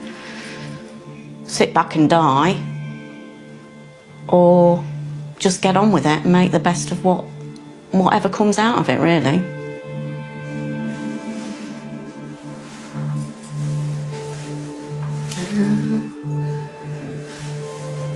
Best not think about that, I think. Look at the tumour. Teresa's surgery needs meticulous planning. Surgical simulation expert Hitesh Korea uses groundbreaking technology to turn CT scans into an exact 3D replica of Teresa's skull, with the tumour shown in pink. That shows it well, doesn't it? Well, ideally, how far back would you want to make the cut? What we're going to have to do is take that half of the jaw out. And she's just a bit unlucky because the cancer's quite high up. So we've got to take the eye to try and ensure as much as possible that we've got the cancer out, really. Sure. So if I take that away, yeah, you're left with that. Perfect. That shows that we're actually clear of the cancer. After removing the tumour, jawbone and her eye, they will try to reconstruct Teresa's face. The face is really unique because it's the thing we probably all value the most. It's our appearance. So it's really critical for Teresa's quality of life that we can make the reconstruction work. To replace what they remove, the surgeons hope to use a 6 by 4 centimetre flap of bone and muscle cut from Teresa's own hip. I've just brought that hip in and tried to position it as best as possible. Would you be okay with the contour of this? No, I like that. That looks good. They plan to precise measurements. Even so, until they do the actual operation, they won't know if they've got it right.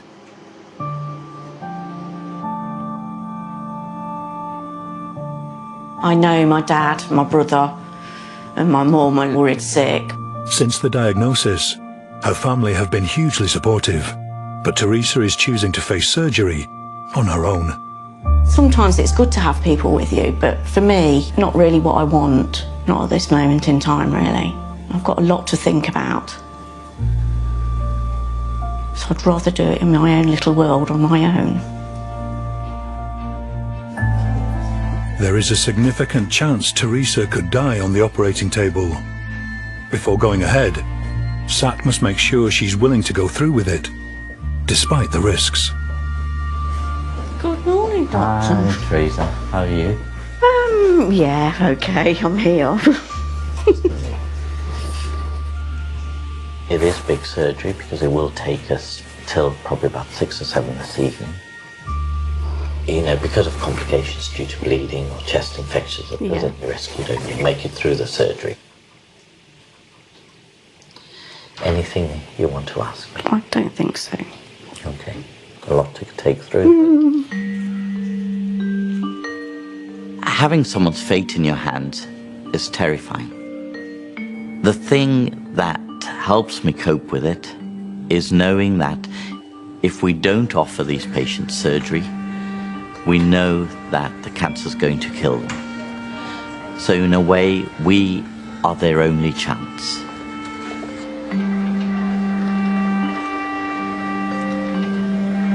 It's all a bit scary.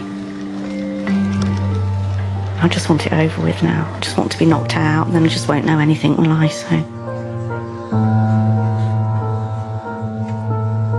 And then hopefully the bonus will be if I wake up at the other side.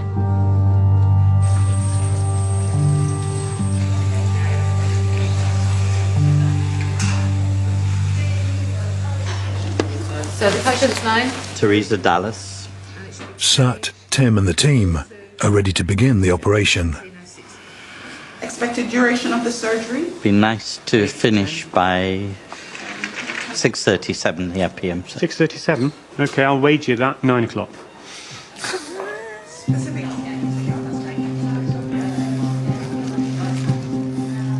I'll need a stool to stand on. Step ladder? Yeah.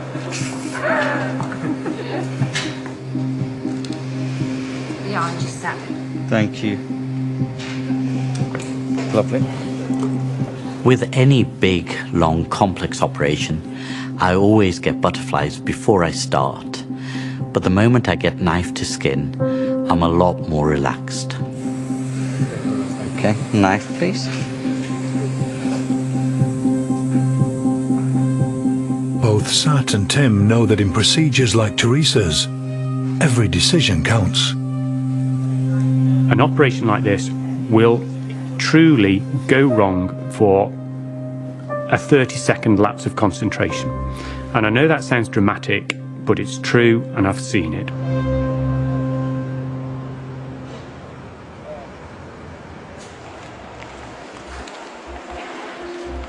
Only a handful of surgeons at the Queen Elizabeth regularly take on these marathon operations. Consultant plastic surgeon Ruth Waters also specialises in procedures that take the best part of the day. They take so long because, like Sat and Tim, her job is to remove and rebuild using the patient's own body. I wanted to be a plastic surgeon right from when I first started training as a doctor. Ruth is an expert in a particularly complex type of breast reconstruction. Everything about our bodies is important to our sense of self. And of course your breasts are so much more than that because they say something about your femininity, you know, not just in a sexual way, but in just your image of yourself as a woman and feeling like a woman. Ruth's patient today is 50-year-old Donna Wilson Mills, who's come to hospital with her husband Rob. You alright? Coping. Oh, good. After multiple treatments for DCIS, the earliest form of breast cancer, Donna has made a monumental decision to have both of her breasts removed, a double mastectomy. It was a no-brainer because our dad's radiotherapy and you can't have radiotherapy again in the same breast. So there was no other choice really. If it come back again, I'd got to have a mastectomy in any case, so I opted for the double mastectomy. I'm worried today about the operation because it's so long, 8 to 10 hours operation and being under anaesthetic that long. I'm a bit nervous about that, but apart from that, everyone assures me I'm going to be okay and asleep. The operation will take so long because Donna will also have her breasts reconstructed. So Ruth will be joined by another plastic surgeon Kate Nelson. They're impossible. It's like a challenge trying to get these counts. There you go. Few hospitals offer this procedure because, unlike conventional operations that use implants, Donna's involves using tissue from her own body. As Donna's breast tissue is removed, 2 flaps of skin and fat are cut from Donna's abdomen. These are shaped and inserted into the cavities created by the mastectomies, giving Donna new breasts. It's difficult to imagine it, isn't it? Yeah, that literally just gets pulled down, so this line meets that line. Okay. And this is all gone like that. The operation lasts twice as long as one where implants are used. It carries a bigger risk, but Ruth believes it's worth it. If you have your own skin and fat, it's wonderful because it mimics breast tissue so well. It has the same consistency, it's warm, it just behaves like you because it is you. Okay, so we have to tell you about the risks. There's a bit of a long list of risks. Okay, so there's a high risk of blood clots. There's a risk of chest infections and things like that. You're not selling these, really. It's a bad time to go through all this, isn't it? It is really. Okay. No, it's fine. Okay. A lot of surgeons tend to be big characters and be very, very confident. I don't think you necessarily have to be as sort of flamboyant as as some of the surgeons in the Dickie Bows kind of used to be. There's lots more down-to-earth people. You don't have to be from posh background.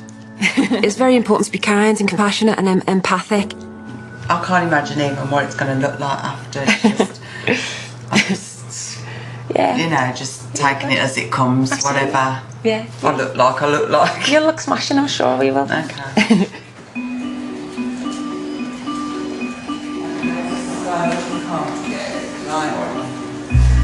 Do you know your way back? It's not an easy choice.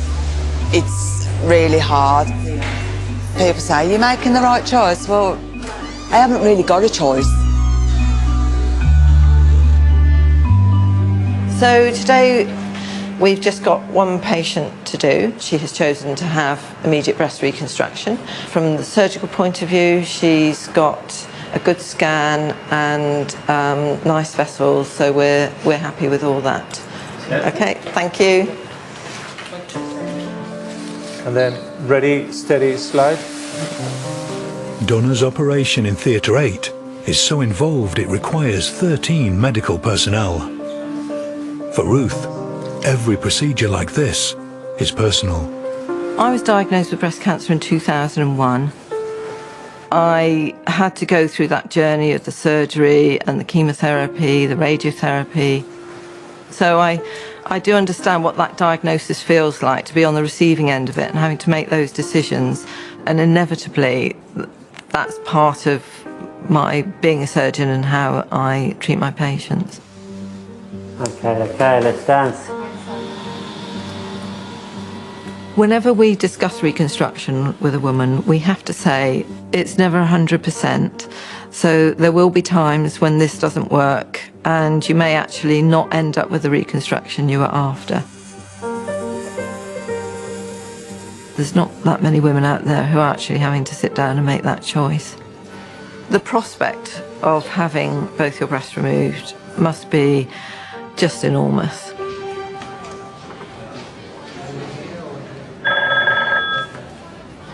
Hello. Hiya, I'm calling up for Theatre 3. Just wondering if you can get the next patient ready, please? By late morning, the next wave of patients head to surgery. Theatre doors are just here, so we'll let you say goodbye just before we go through. In the QE's 42 theatres, everything from appendectomies to amputations are underway, as most surgeons start their second operation of the day. But in Theatre 23, they're still in the first stage of Teresa's facial operation. Okay, have some skin hooks. In terms of Teresa's procedure, the likelihood of things going wrong is fairly high because of the complexity of the surgery. To limit the time Teresa spends under anaesthetic, Sat and Tim operate on 2 different sites simultaneously. Swab, please. Sat on Teresa's hip, Tim on her face and neck. Don't pull too hard, just stay nice and still. They are both searching for the same thing, blood vessels that are essential to a successful reconstruction. Clean swab, please. Once the tumour is taken out, a flap of bone and muscle with blood vessels attached will be removed from Teresa's hip. The flap fits into the cavity created by the surgery. To keep the flap alive, its artery and vein are attached to another artery and vein in Teresa's neck. Everyone's anatomy is slightly different, so it's an intricate job to find and isolate the right blood vessels. Any sign of the vessel yet, sir? So I think that's the main DCIA going down, but I just can't tell for sure. Sat is looking for the DCIA, an artery that runs alongside the hip. But it's buried deep within this mass of tissue, fat and muscle. That's the main DCI, I think. I suspect. But it's quite deep, but hopefully that will be it. Clean swab, please. I think that's facial nerve branch just there, going up into the flap, isn't it? Having two major surgical sites is tougher on Teresa's body, and tougher for Sat and Tim, who have to work literally shoulder to shoulder. It's going to be cosy. Am I in your way? No, it's all right, mate. There'll be lots of other surgeons who just would not get on because of maybe arrogance, maybe egos. Sat, can I just have access for a sec? Sorry. I tend to be the grumpy one, but, you know, he puts up with it. Sorry, I was being a prima donna then. Just then? Yeah, just momentarily. I flipped into prima donna mode. Prior to that, I was a straightforward jobbing surgeon. These are really quite high-stress cases, and things can go wrong, and when they do go wrong, they go wrong very quickly. I'm just struggling a little bit. You can see that's the DCIA here. Yeah, there. Yeah. And then it's just doing something funny here, and I'm not sure. Sat finds the artery, but it doesn't look good. It's not the best DCIA I've seen. Just very low in the hip. Really low in the hip. That's what's worrying me. Blade, please. At the other end, Tim's news is even worse. Facial artery's tiny. Is it? Connecting the crucial blood vessels is going to be even harder than they thought. The main challenges of operating on the hip for this procedure is that although it gives you great quality bone and great quality muscle, the blood vessels supplying that bone and muscle are extremely short. Careful, careful. If the flap blood vessels are too short, it means it won't reach the blood vessels in the neck. And you do have that panic thinking, I really hope we can make everything work.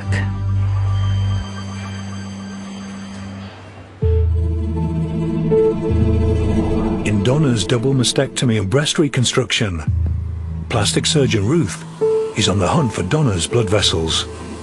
There, I think. Oh, yeah. Yeah. She's looking for the artery and vein connected to the parts of Donna's abdomen they hope to use for the breast reconstruction. Open a bit more, I think.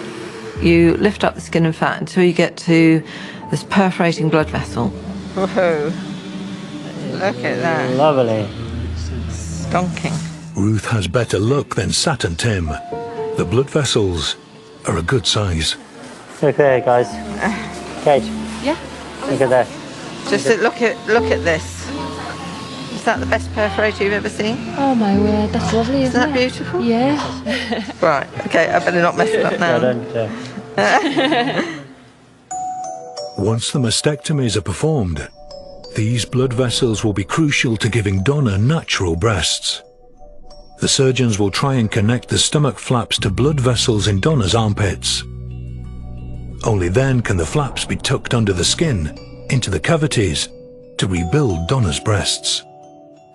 First, Kate must meticulously remove all the breast tissue to help prevent Donna getting breast cancer in the future. Yeah, that's got to go as well, hasn't it? It's an operation where you're doing like a million strokes of the blade, But with every single one, you've got to bear that patient in mind that you're taking absolute care to remove every single little bit of breast tissue that you could possibly can do. Particularly if you're doing something like a risk reducing where their whole sanity and confidence relies on the operation that you're doing right there and then for the rest of their lives.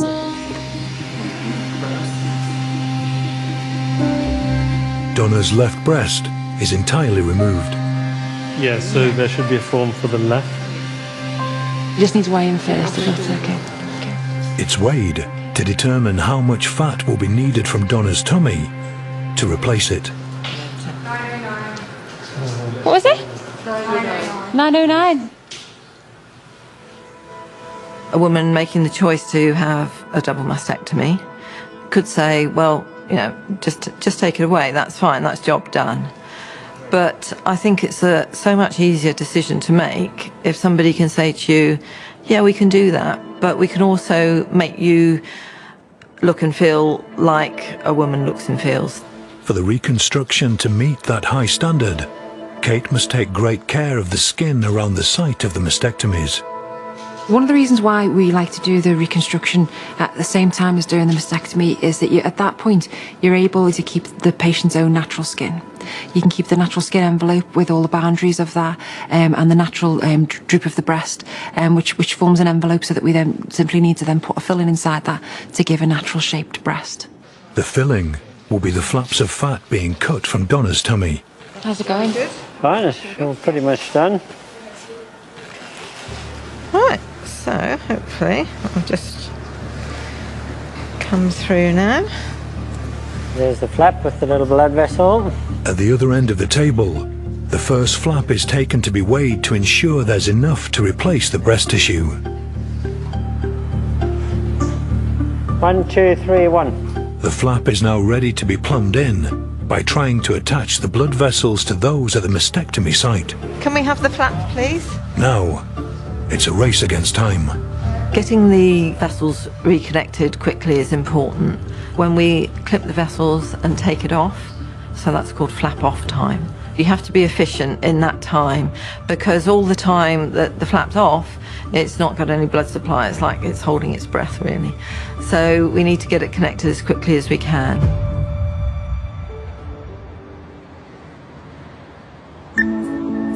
The QE is renowned for its reconstructive surgery.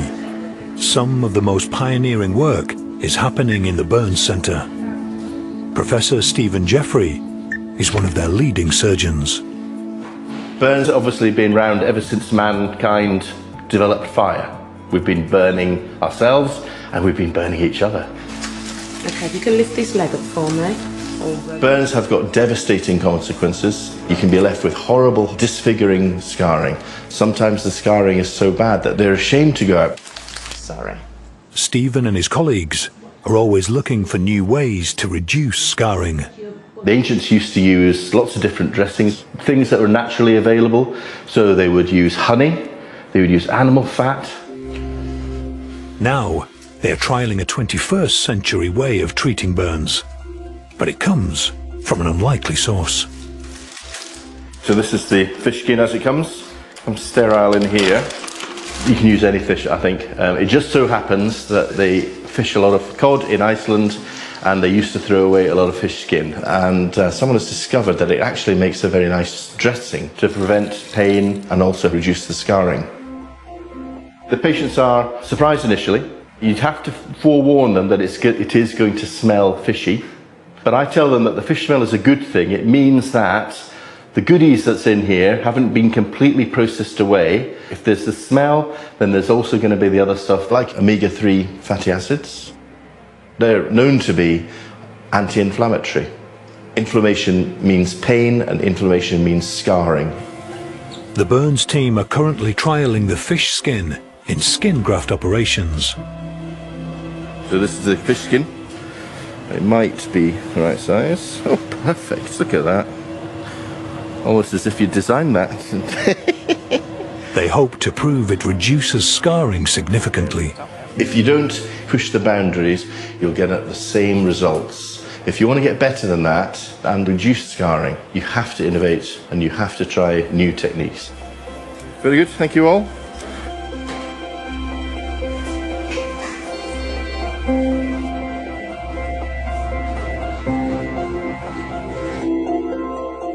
It's 2 p.m. and many theatres are preparing for their third operation of the day.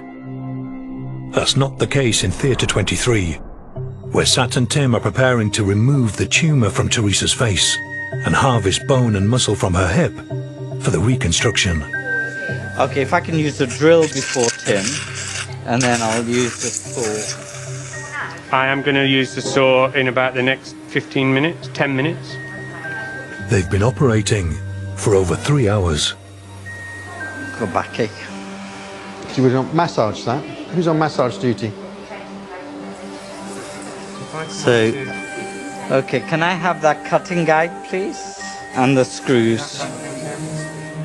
So now this is a bit that really saves us time in terms of operating. Empty screwdriver, please. That screw, please. Sat attaches the plastic cutting guide to the hip. It's based on the exact dimensions of the cavity that will be left in Teresa's face. Both the screws are on the guide, yeah?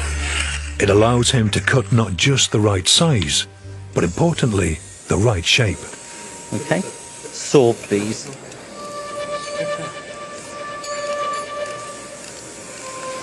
Lovely chisels. Thank you.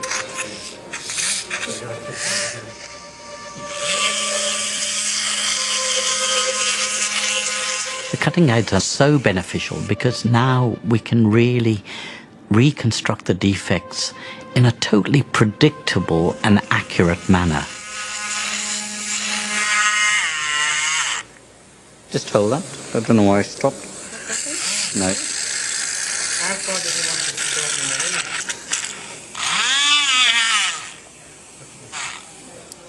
Is it possible to put my saw on, please? It's not working.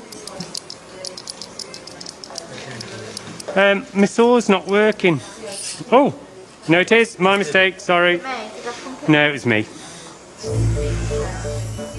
The daunting task of removing the tumour on Teresa's right upper jaw and her eye is Tim's responsibility.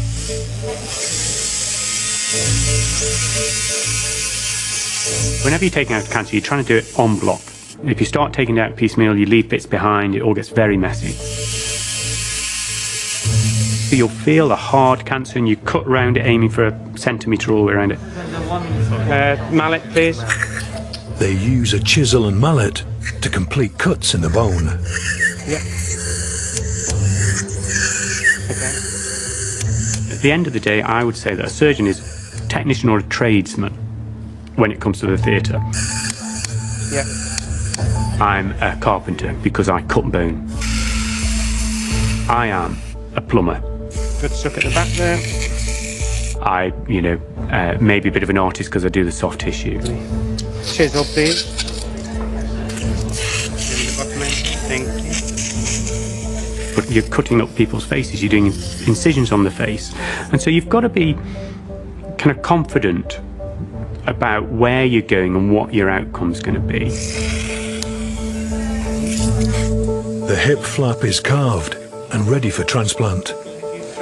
Looks stunning, doesn't it? Sat moves to help Tim as he makes the final cuts around the eye so it can be removed, along with the tumour and upper jaw.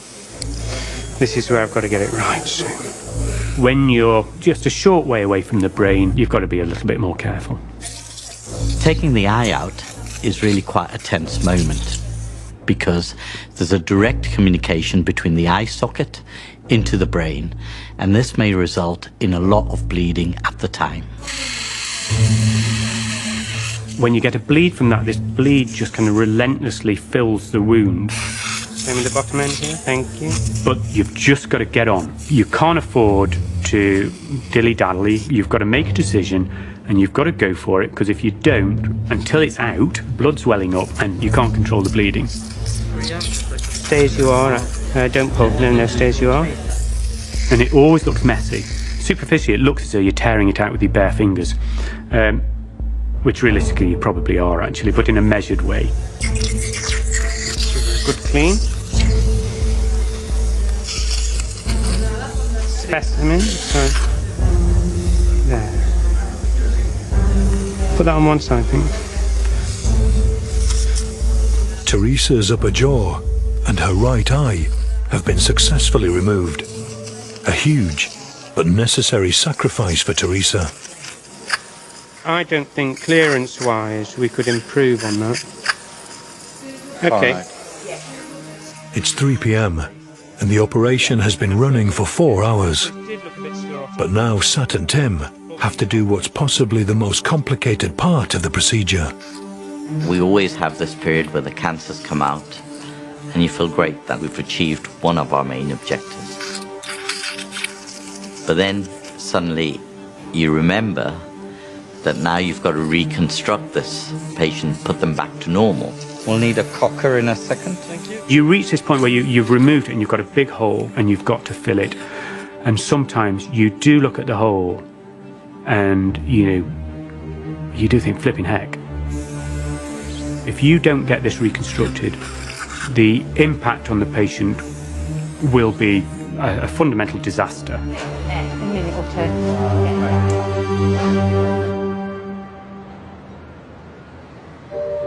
If Sat and Tim are able to successfully rebuild Teresa's face, she will eventually be provided with a new eye. The QE's Maxillofacial Prosthetics Centre is the largest of its kind in Britain. Here, 9 prosthetists specialise in replacing the body parts that patients are missing. We make a vast array of things, really. Our most common prosthetic to make are prosthetic ears, but we also make eye prostheses, nose prostheses, fingers, thumbs. We're really, really busy at the moment. We're probably looking at between 40 and 50 prosthetics packing each week. In the past, patients like Teresa would have been offered just a pair of glasses with a painted-on eye.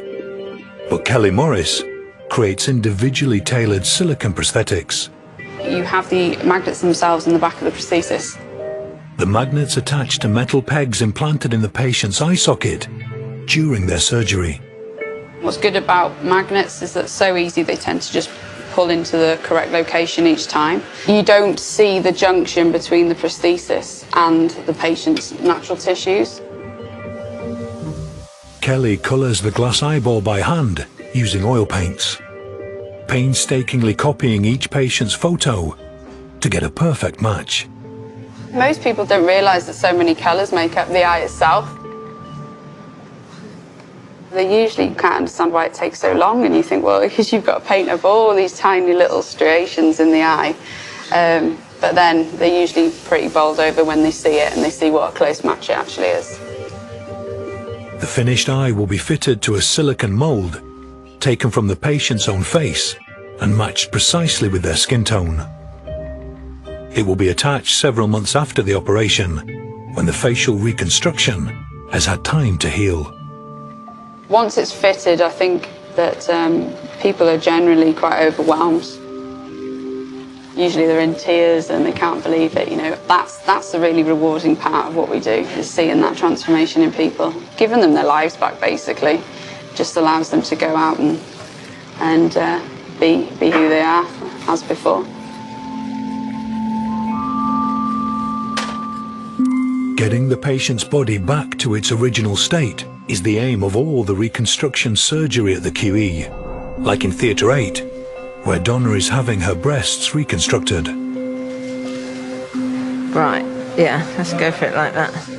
Both flaps of skin and fat have now been extracted from her abdomen.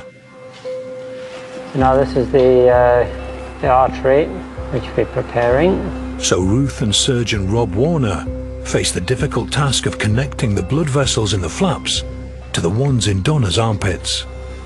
This from the armpit, this is the flap side. So blood's going to be flowing in the artery up here. The success of the reconstruction depends on them sewing together blood vessels that are only 3 millimeters wide. The vessels are fairly small and the suture is tiny, thick as our hair or something. So I'll put the stitches in. So on this side we've now got the artery and the veins joined together. Okay, so left flap is on. So I'm just putting the last stitch in the vein. Okay, so the blood flow to both flaps is working well. With the vessels connected, Ruth inserts the tissue under the skin and begins shaping it into new breasts. Right, okay. So we know that the mastectomy specimen was 900 grams, and we know the weight of the flaps about 1,200. So we need just to get the same weight, we need to take 300 off. So what we're going to do is cut some off it now. Getting the size and contours right is crucial. Definitely at least a bit more to come. What plastic surgery is about is form and function. This is what we do. We restore form and function. So we've got the left flap tucked in and roughly in position. So now with this one, which is all good to go, we've taken a little bit off, but we're going to just try and tuck it in and sit it roughly where it wants to sit. Function is not just being able to pick up your cup of tea, it's being able to walk out the door and face the world. It's being able to go out and meet a partner without feeling embarrassed or, you know, wanting to hide yourself away. So the function is engaging with life again and being able to do those things with confidence. Although calculations say that that's not much smaller, I don't think we should make them smaller than that at the moment. I think that looks nice for her. When my girls were young and they used to say to my husband, oh, what is it that Mummy does? He says, oh, she cuts people up. And I said, no, that isn't true. I don't. I put people back together again. So all of this bit now is really about just shaping, trying to make things look nice, trying to make them look symmetrical and a good shape. Donna's nipples will eventually be reconstructed using her own tissue, but only several months after surgery, when her new breasts have settled into place. Ruth and Kate can still do the groundwork. We're going to end up with a circle of skin of the flap in the middle of the breast, where ultimately we hope we'll be able to create a nipple for her. And I'm just going to draw that circle on here and then get rid of the rest of the skin that's underneath. Right, that all looks good. Just need to take that edge off there. Yeah. I'm from quite an artistic family. My dad does a lot of painting, my brother's a sculptor, and I think the plastic surgery is kind of an extension of that, really. There's so much variability in the techniques that you can use to improve not just the aesthetic, but the function and form of the human body. And from the background that I was in, I enjoy putting my artistic mind into a medical specialty like that. Looks really nice, doesn't it? Yeah, I think that looks all right, doesn't it? Yeah. I think that looks a good size for her. Yeah, lovely. When you get them through it, that is such a great thrill. That never goes away. Every time, it's a great feeling for me, and getting that job well done is really why I can carry on doing it. Okay, so we're done. Fabulous.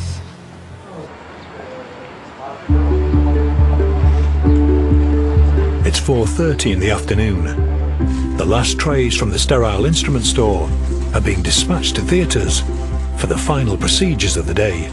There you go, esophagus tray. No, that's not what I need. An abdo tray. Oh my God. Abdominal trays, that's then. That looks like the last one on the shelf there. Oh, right, okay. I just figure we need an amputation set. Because there's bone. They might cut through the... Yes, for the neck they only use it at mine to just lift up. So they can get in and lift up and then they pull it through there. By now, over 110 different operations, from spinal surgery to lung transplants, have taken place. While in Theatre 23, after close to 6 hours, Sat and Tim are starting the final stage of Teresa's operation. Sat, what have you got to do on your bit there? Literally, we just put vessels, a teeny bit of cleaning, detach it, we're going to take it to the top end.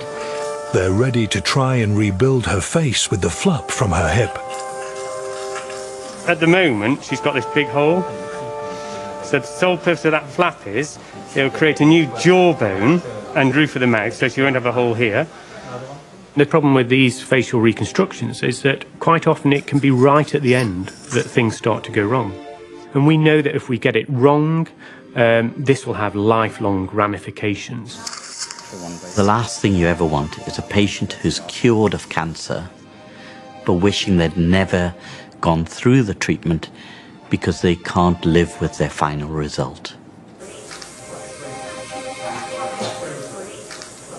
You can start thinking about disconnecting, yeah?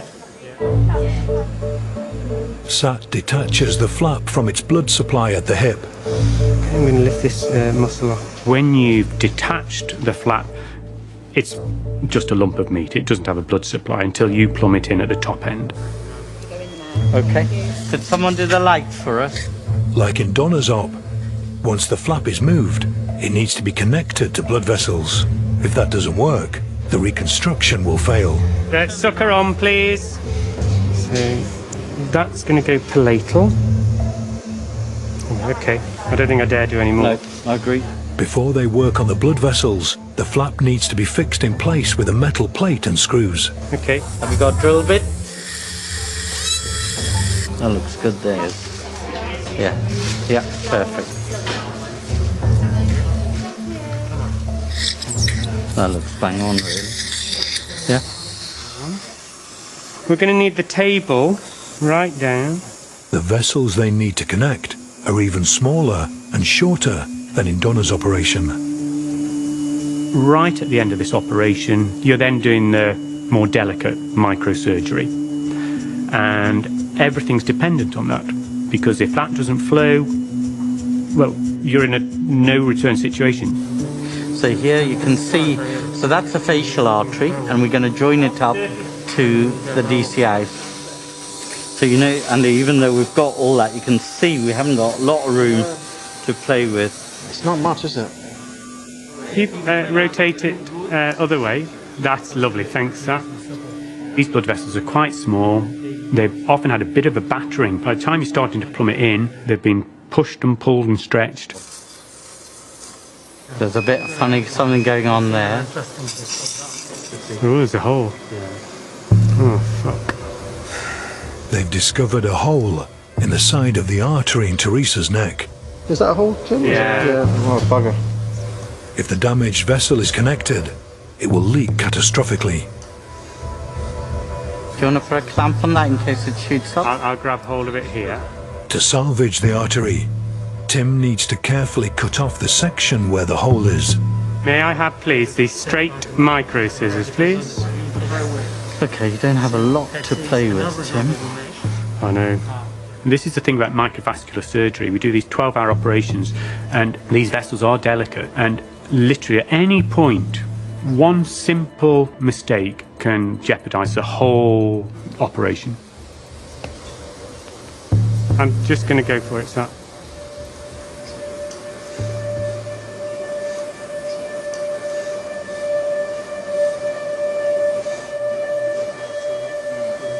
Okay, 4B clamped in.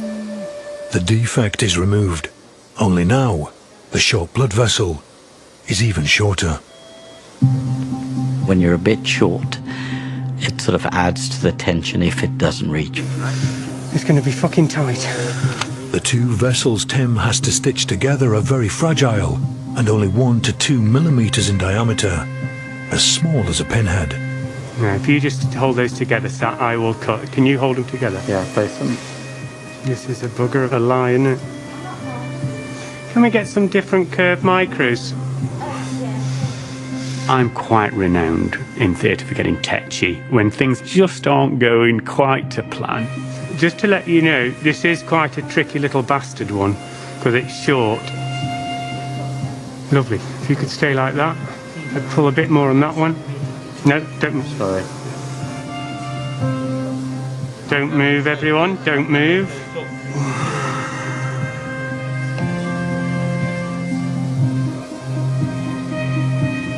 Stay still. Please work, because if it doesn't, I'm going to cry.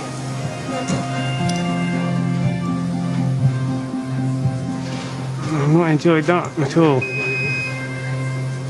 Fantastic. Tim successfully connects the flap artery to the artery in Teresa's neck. Well done, Tim. Well, yeah, that's very kind of you. I was that was sweating difficult. like a... That was hard. If it's working, that's all I'm bloody bothered about. Okay, so the vein's looking nice, it's not engorged. This is looking nice. The anastomosis looks a lot better than it should do. Okay, so Doppler over here, I think. They use a Doppler ultrasound scanner to check blood is flowing in the vessels. Have we got the Doppler machine here? Yep. Okay. The scanner picks up the sound of the blood flow. So we know that's okay. Surprising, given the way I did that anastomosis. The whole thing was difficult. It was sort of sweating bricks. Oh no. With the blood flow confirmed, Sat and Tim concentrate on closing the huge incision in Teresa's face. 3 ovical, please. We're closing. Could I have some scissors, please? I'm knackered. It's just the stress. I don't think a patient can even comprehend what you're doing in theatre to them, or what life would be like without a reconstruction.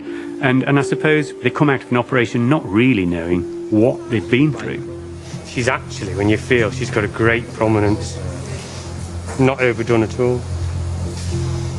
That stays like that. That's really nice. Before making the final sutures, the duo want to use the Doppler again to double-check the blood flow. Sam, could you just indulge us with the Doppler for a minute as well? Cheers.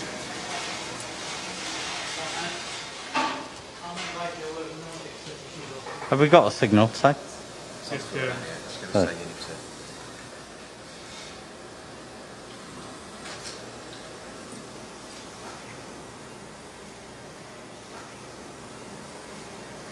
What the fucky ducky. The scanner is not detecting a blood flow. You're gonna have a look at this. You're not happy with your pickup? No, the Doppler's not working. Without a blood supply, the flap will die in Teresa's face. In a very small number of patients, it won't work out. And the patients will be significantly worse off than when you laid your hands onto them and operated. And you have to just keep on reminding yourself that, you know, you were doing it with the best intentions.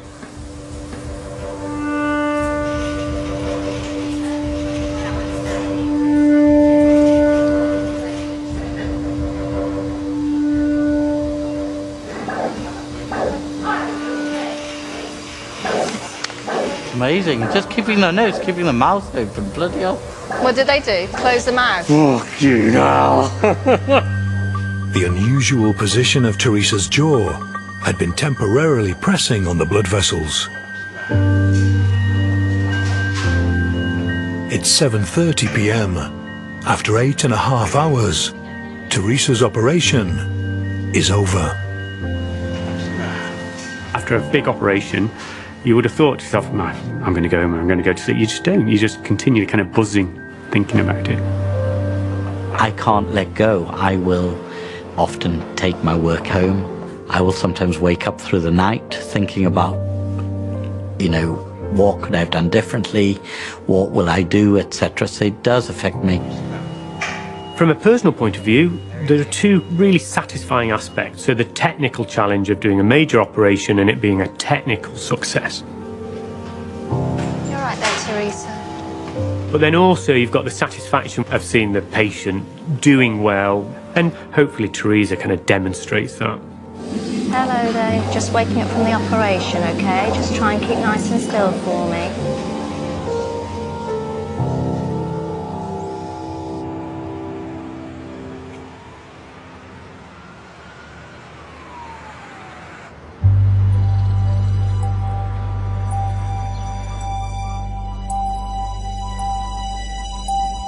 It's 1 week since Donna had a double mastectomy and breast reconstruction. Surgeon Ruth Waters comes to check on her recovery. When women come and we tell them about what the reconstructive surgery involves, you're telling them that they're going to have this huge operation, but the goal at the end of it is to make them feel as if it hadn't happened.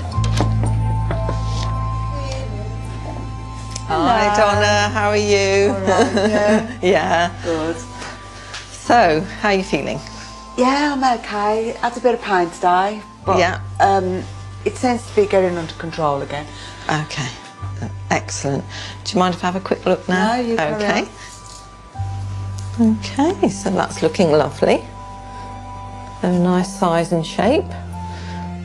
Donna's operation went really, really well. We were very pleased. So now, what Donna should do is think that was something I had to do. It's done, and I'm going to get on and have a hell of a good life. They look approximately breast-shaped at the moment anyway. Yeah, they do. Yeah. I looked down and I thought, God, I've got cleavage. It's quite nice, you know. Yeah. You know, Yeah. it's nice. It's Yeah. I just didn't imagine anything like that. No, they don't feel at all how I thought they'd feel. I thought they'd be numb. You wouldn't be able to feel them. But no, I can feel them. They do feel part of me. They just feel like my old ones, really.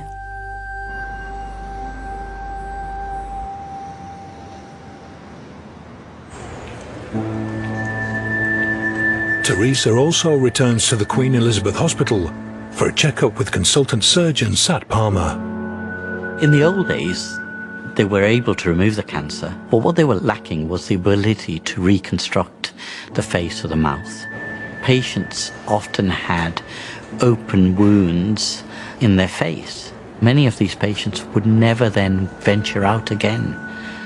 I'd like to think now that with modern reconstruction techniques, very few patients ever regret undergoing a lot of the surgery we put them through. Hi, Teresa, come through. How are you? Not bad, how are you? I'm good. Nice to see you. Yeah, and you? You're all right, come through. Let's have a look at you. Pop yourself in the chair. When I look at the symmetry of your face, it's really very good. Yeah. My dad and my brother said, you know, it looks amazing. And my brother was like, wow, I didn't expect you to look like that. I thought you'd look awful. When you get a result like Teresa's, you're pleased because you've put her through a huge ordeal. You know, for me, you look entirely normal. Your speech is normal, you're eating well. You've got one eye, which we'll plan to sort out. Yeah. Before Teresa gets her new eye fitted, she'll need several post-op consultations. I don't know whether we showed you before. Yeah, it's amazing. It is amazing. Really creepily amazing, actually, isn't it? It all blends in, and the beauty of the implants is it will only fit in one position only. So you can't go out with all like wonky eye. No. At least you have an idea what we're going to do. Thank you. I do feel positive for the future. Thank you for coming in, Teresa. Thank you, sir. See you soon. Good luck for the Yeah, rest lovely of the to see you. race. Thank you, Steph. Bye-bye. Bye. It does make you think that you have to make the most. I don't think I made the most of what I had before. So I think I'm going to have to make double the most of what I've got now. Everything looks extremely positive. She already looks remarkably good. She's speaking and eating normally. She's got her zest back. That's what we're there for, really, is getting the patients healed from the cancer, but back to normal. Next time, with patients in the Last Chance Saloon. We found something. Please spot the organ, isn't it? Surgeons try to save a man's life Expected duration of surgery. As long as it takes. by stopping his heart. I'm not going to get sort of religious about it, but he is literally on the edge of life and death.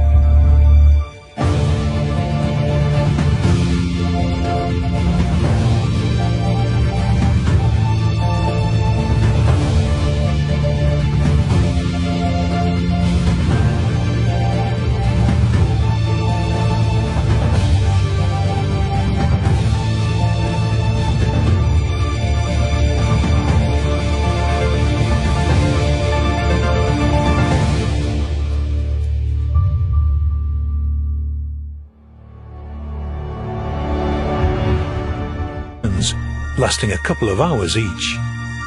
But Theatre 23 is booked out for the entire day for a single operation so difficult and complex it could last over 12 hours. It's going to be a long day today, isn't it? It is. The pressure's on. The procedure needs not one, but two senior surgeons, Sat Palmer and Tim Martin. A feature of these big operations, you talk about a 12-hour operation. Well, it's not just one operation. It's lots of little operations bolted together. The fingers crossed we can finish Well, by hopefully 7 we should p.m. finish on time, unless, of course, there's any surprises. Yeah. Problem with these long operations, it's both physically and mentally extremely tiring. How do we cope with it? I'm not really sure, but I think it's because, firstly, we work extremely well as a team. Fantastic. Thank you very much. My relation with Sat Palmer is like man and wife. We just click straight away. Sat and Tim are maxillofacial surgeons, specialising in head and neck cancers and facial reconstruction. In theatre they work side by side, all day long. You can only work simultaneously if you totally trust your surgical colleague, and that's the case with Tim and I. We've been working for 14 years, and I have total faith in what Tim does, and hopefully he has the same with me.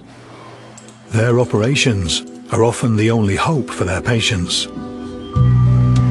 Today, that patient is 53-year-old care worker, Teresa Dallas. Just 4 weeks ago, a scan revealed Teresa had a fast-growing tumour in her upper jaw. It started with a pain in my face that I thought was an abscess on a tooth. So it was like dentist, doctor, dentist, and then the MRI scan came back showing up this mass in my face, right side face. When they just say that word cancer, it's like, oh my God. So it's, yeah, nobody wants to hear that. Teresa will die unless the tumour is removed. She requires radical surgery, affecting the entire right-hand side of her face. I will lose my right eye, my jaw, I believe the top jaw will need to be removed. I'm prepared to give up my eye and my facial structure or whatever it is that I will have to give up. That now. Almost as if you designed that. They hope to prove it reduces scarring significantly. If you don't push the boundaries, you'll get at the same results. If you want to get better than that and reduce scarring, you have to innovate and you have to try new techniques. Very good, thank you all.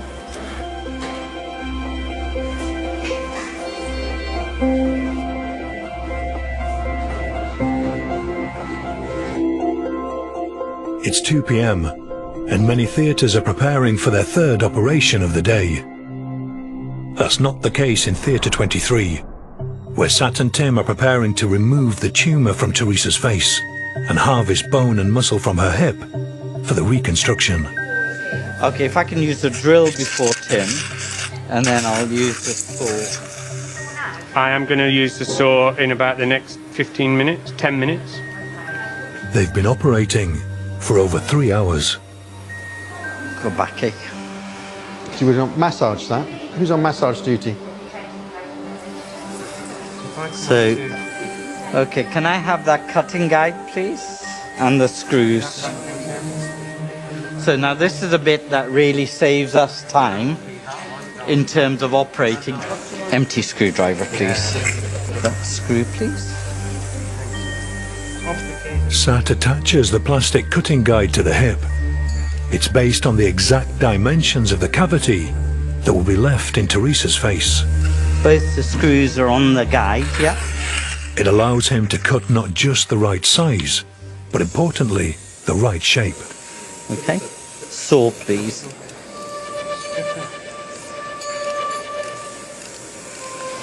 Lovely chisels. Thank you.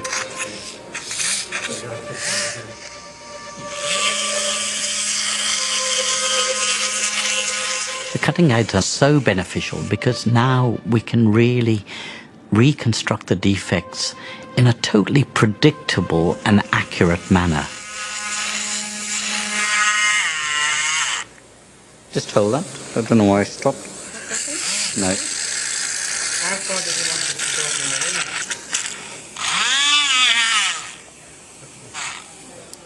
Is it possible to put my saw on, please? It's not working. My saw's not working. Oh, no it is. My mistake, sorry. No, it was me. The daunting task of removing the tumour on Teresa's right upper jaw and her eye is Tim's responsibility.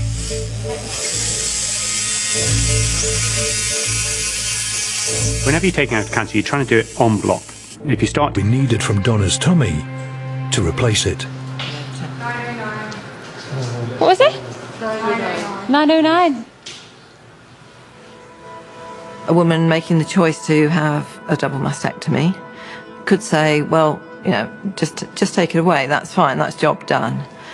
But I think it's a so much easier decision to make if somebody can say to you, yeah, we can do that, but we can also make you look and feel like a woman looks and feels.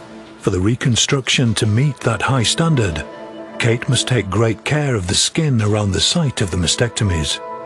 One of the reasons why we like to do the reconstruction at the same time as doing the mastectomy is that at that point you're able to keep the patient's own natural skin. You can keep the natural skin envelope with all the boundaries of that and the natural droop of the breast, which forms an envelope so that we then simply need to then put a filling inside that to give a natural shaped breast.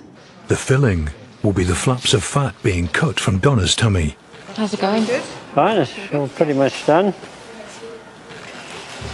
Right, so hopefully I'll just come through now. There's the flap with the little blood vessel. At the other end of the table, the first flap is taken to be weighed to ensure there's enough to replace the breast tissue. 1, 2, 3, 1. The flap is now ready to be plumbed in by trying to attach the blood vessels to those at the mastectomy site. Can we have the flap, please? Now, it's a race against time. Getting the vessels reconnected quickly is important. When we clip the vessels and take it off, so that's called flap off time.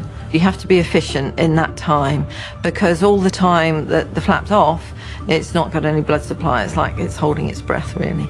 So we need to get it connected as quickly as we can.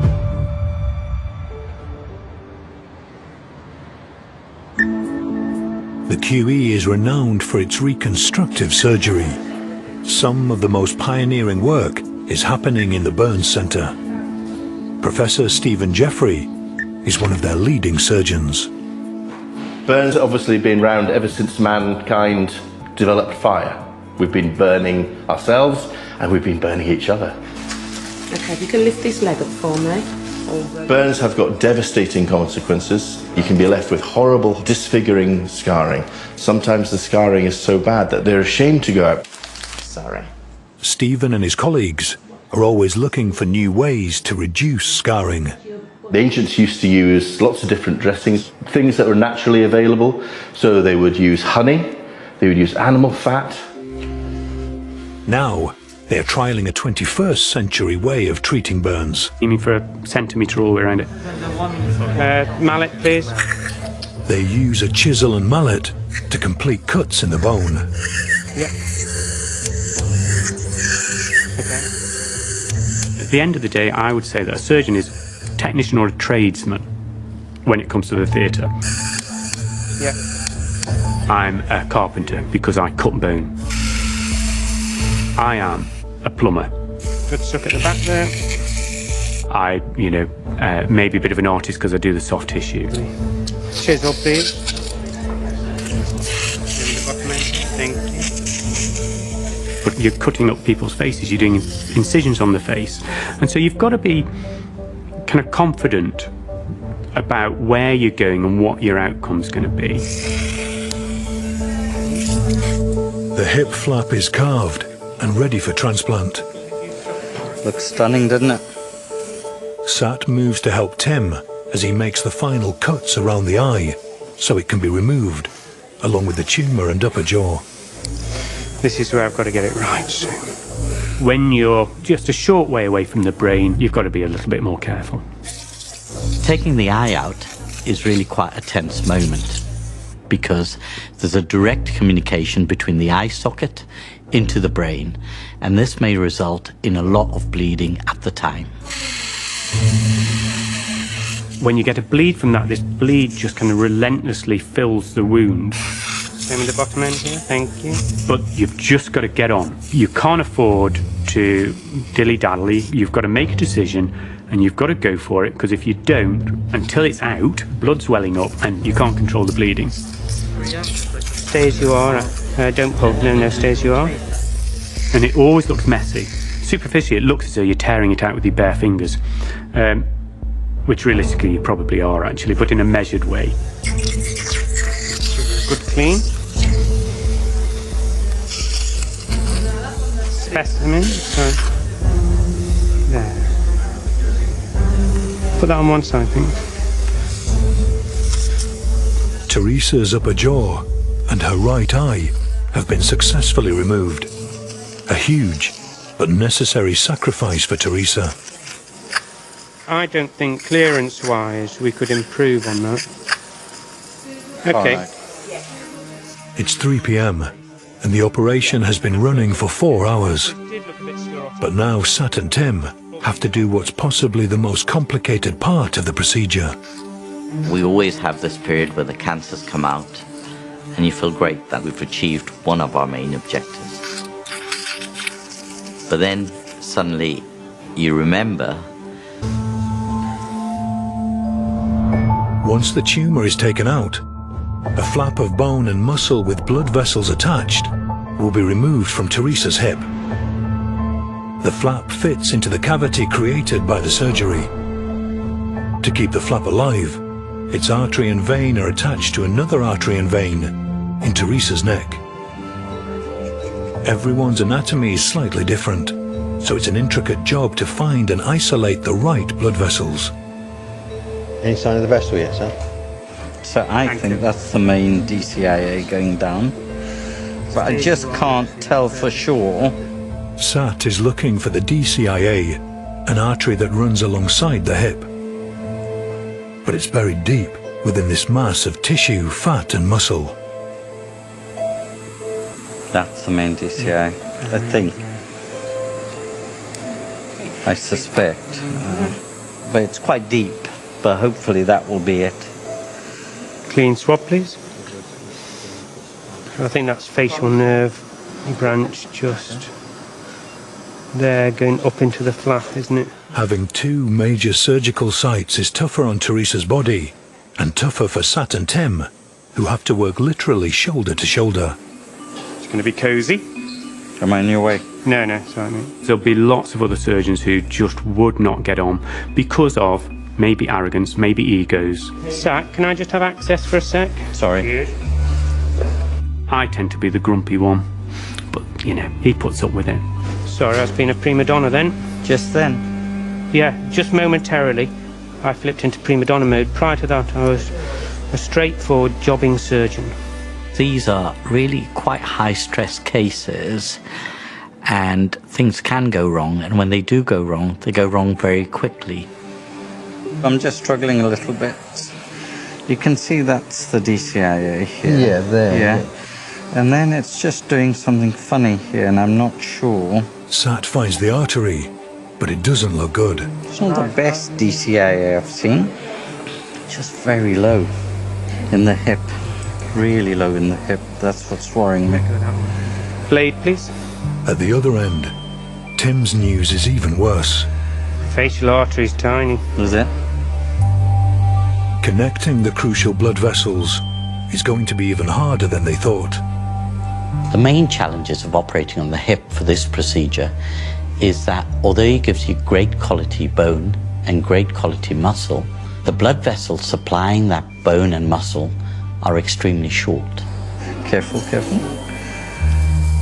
If the flap blood vessels are too short, it means it won't. There. Put that on one side, I think. Teresa's upper jaw and her right eye have been successfully removed. A huge but necessary sacrifice for Teresa. I don't think clearance-wise we could improve on that. Okay. It's 3 p.m. and the operation has been running for 4 hours. But now Sat and Tim have to do what's possibly the most complicated part of the procedure. We always have this period where the cancers come out, and you feel great that we've achieved one of our main objectives. But then suddenly you remember that now you've got to reconstruct this patient, put them back to normal. We'll need a cocker in a second. You reach this point where you've removed it and you've got a big hole and you've got to fill it. And sometimes you do look at the hole and, you do think, flipping heck. If you don't get this reconstructed, the impact on the patient will be a fundamental disaster.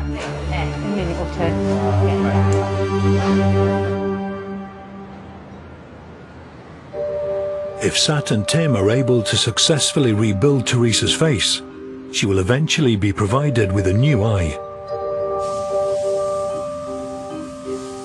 The QE's Maxillofacial Prosthetics Centre is the largest of its kind in Britain. Here, 9 prosthetists specialise in replacing the body parts that patients are missing.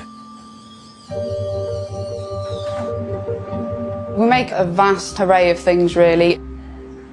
Our most common prosthetic to make are prosthetic ears, but we also make eye prostheses, nose prostheses, fingers, thumbs. We're really, really busy at the moment. We're probably looking at between 40 and 50 prosthetics packing each week.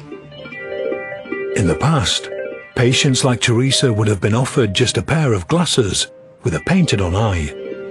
But Kelly Morris creates individually tailored silicone prosthetics. You have the magnets themselves in the back of the prosthesis. The magnets attach to metal pegs implanted in the patient's eye socket during their surgery. What's good about magnets is that it's so easy, they tend to just pull into the correct location each time. You don't see the junction between the prosthesis and the patient's natural tissues. Kelly colours the glass eyeball by hand using oil paints, painstakingly copying each patient's photo to get a perfect match.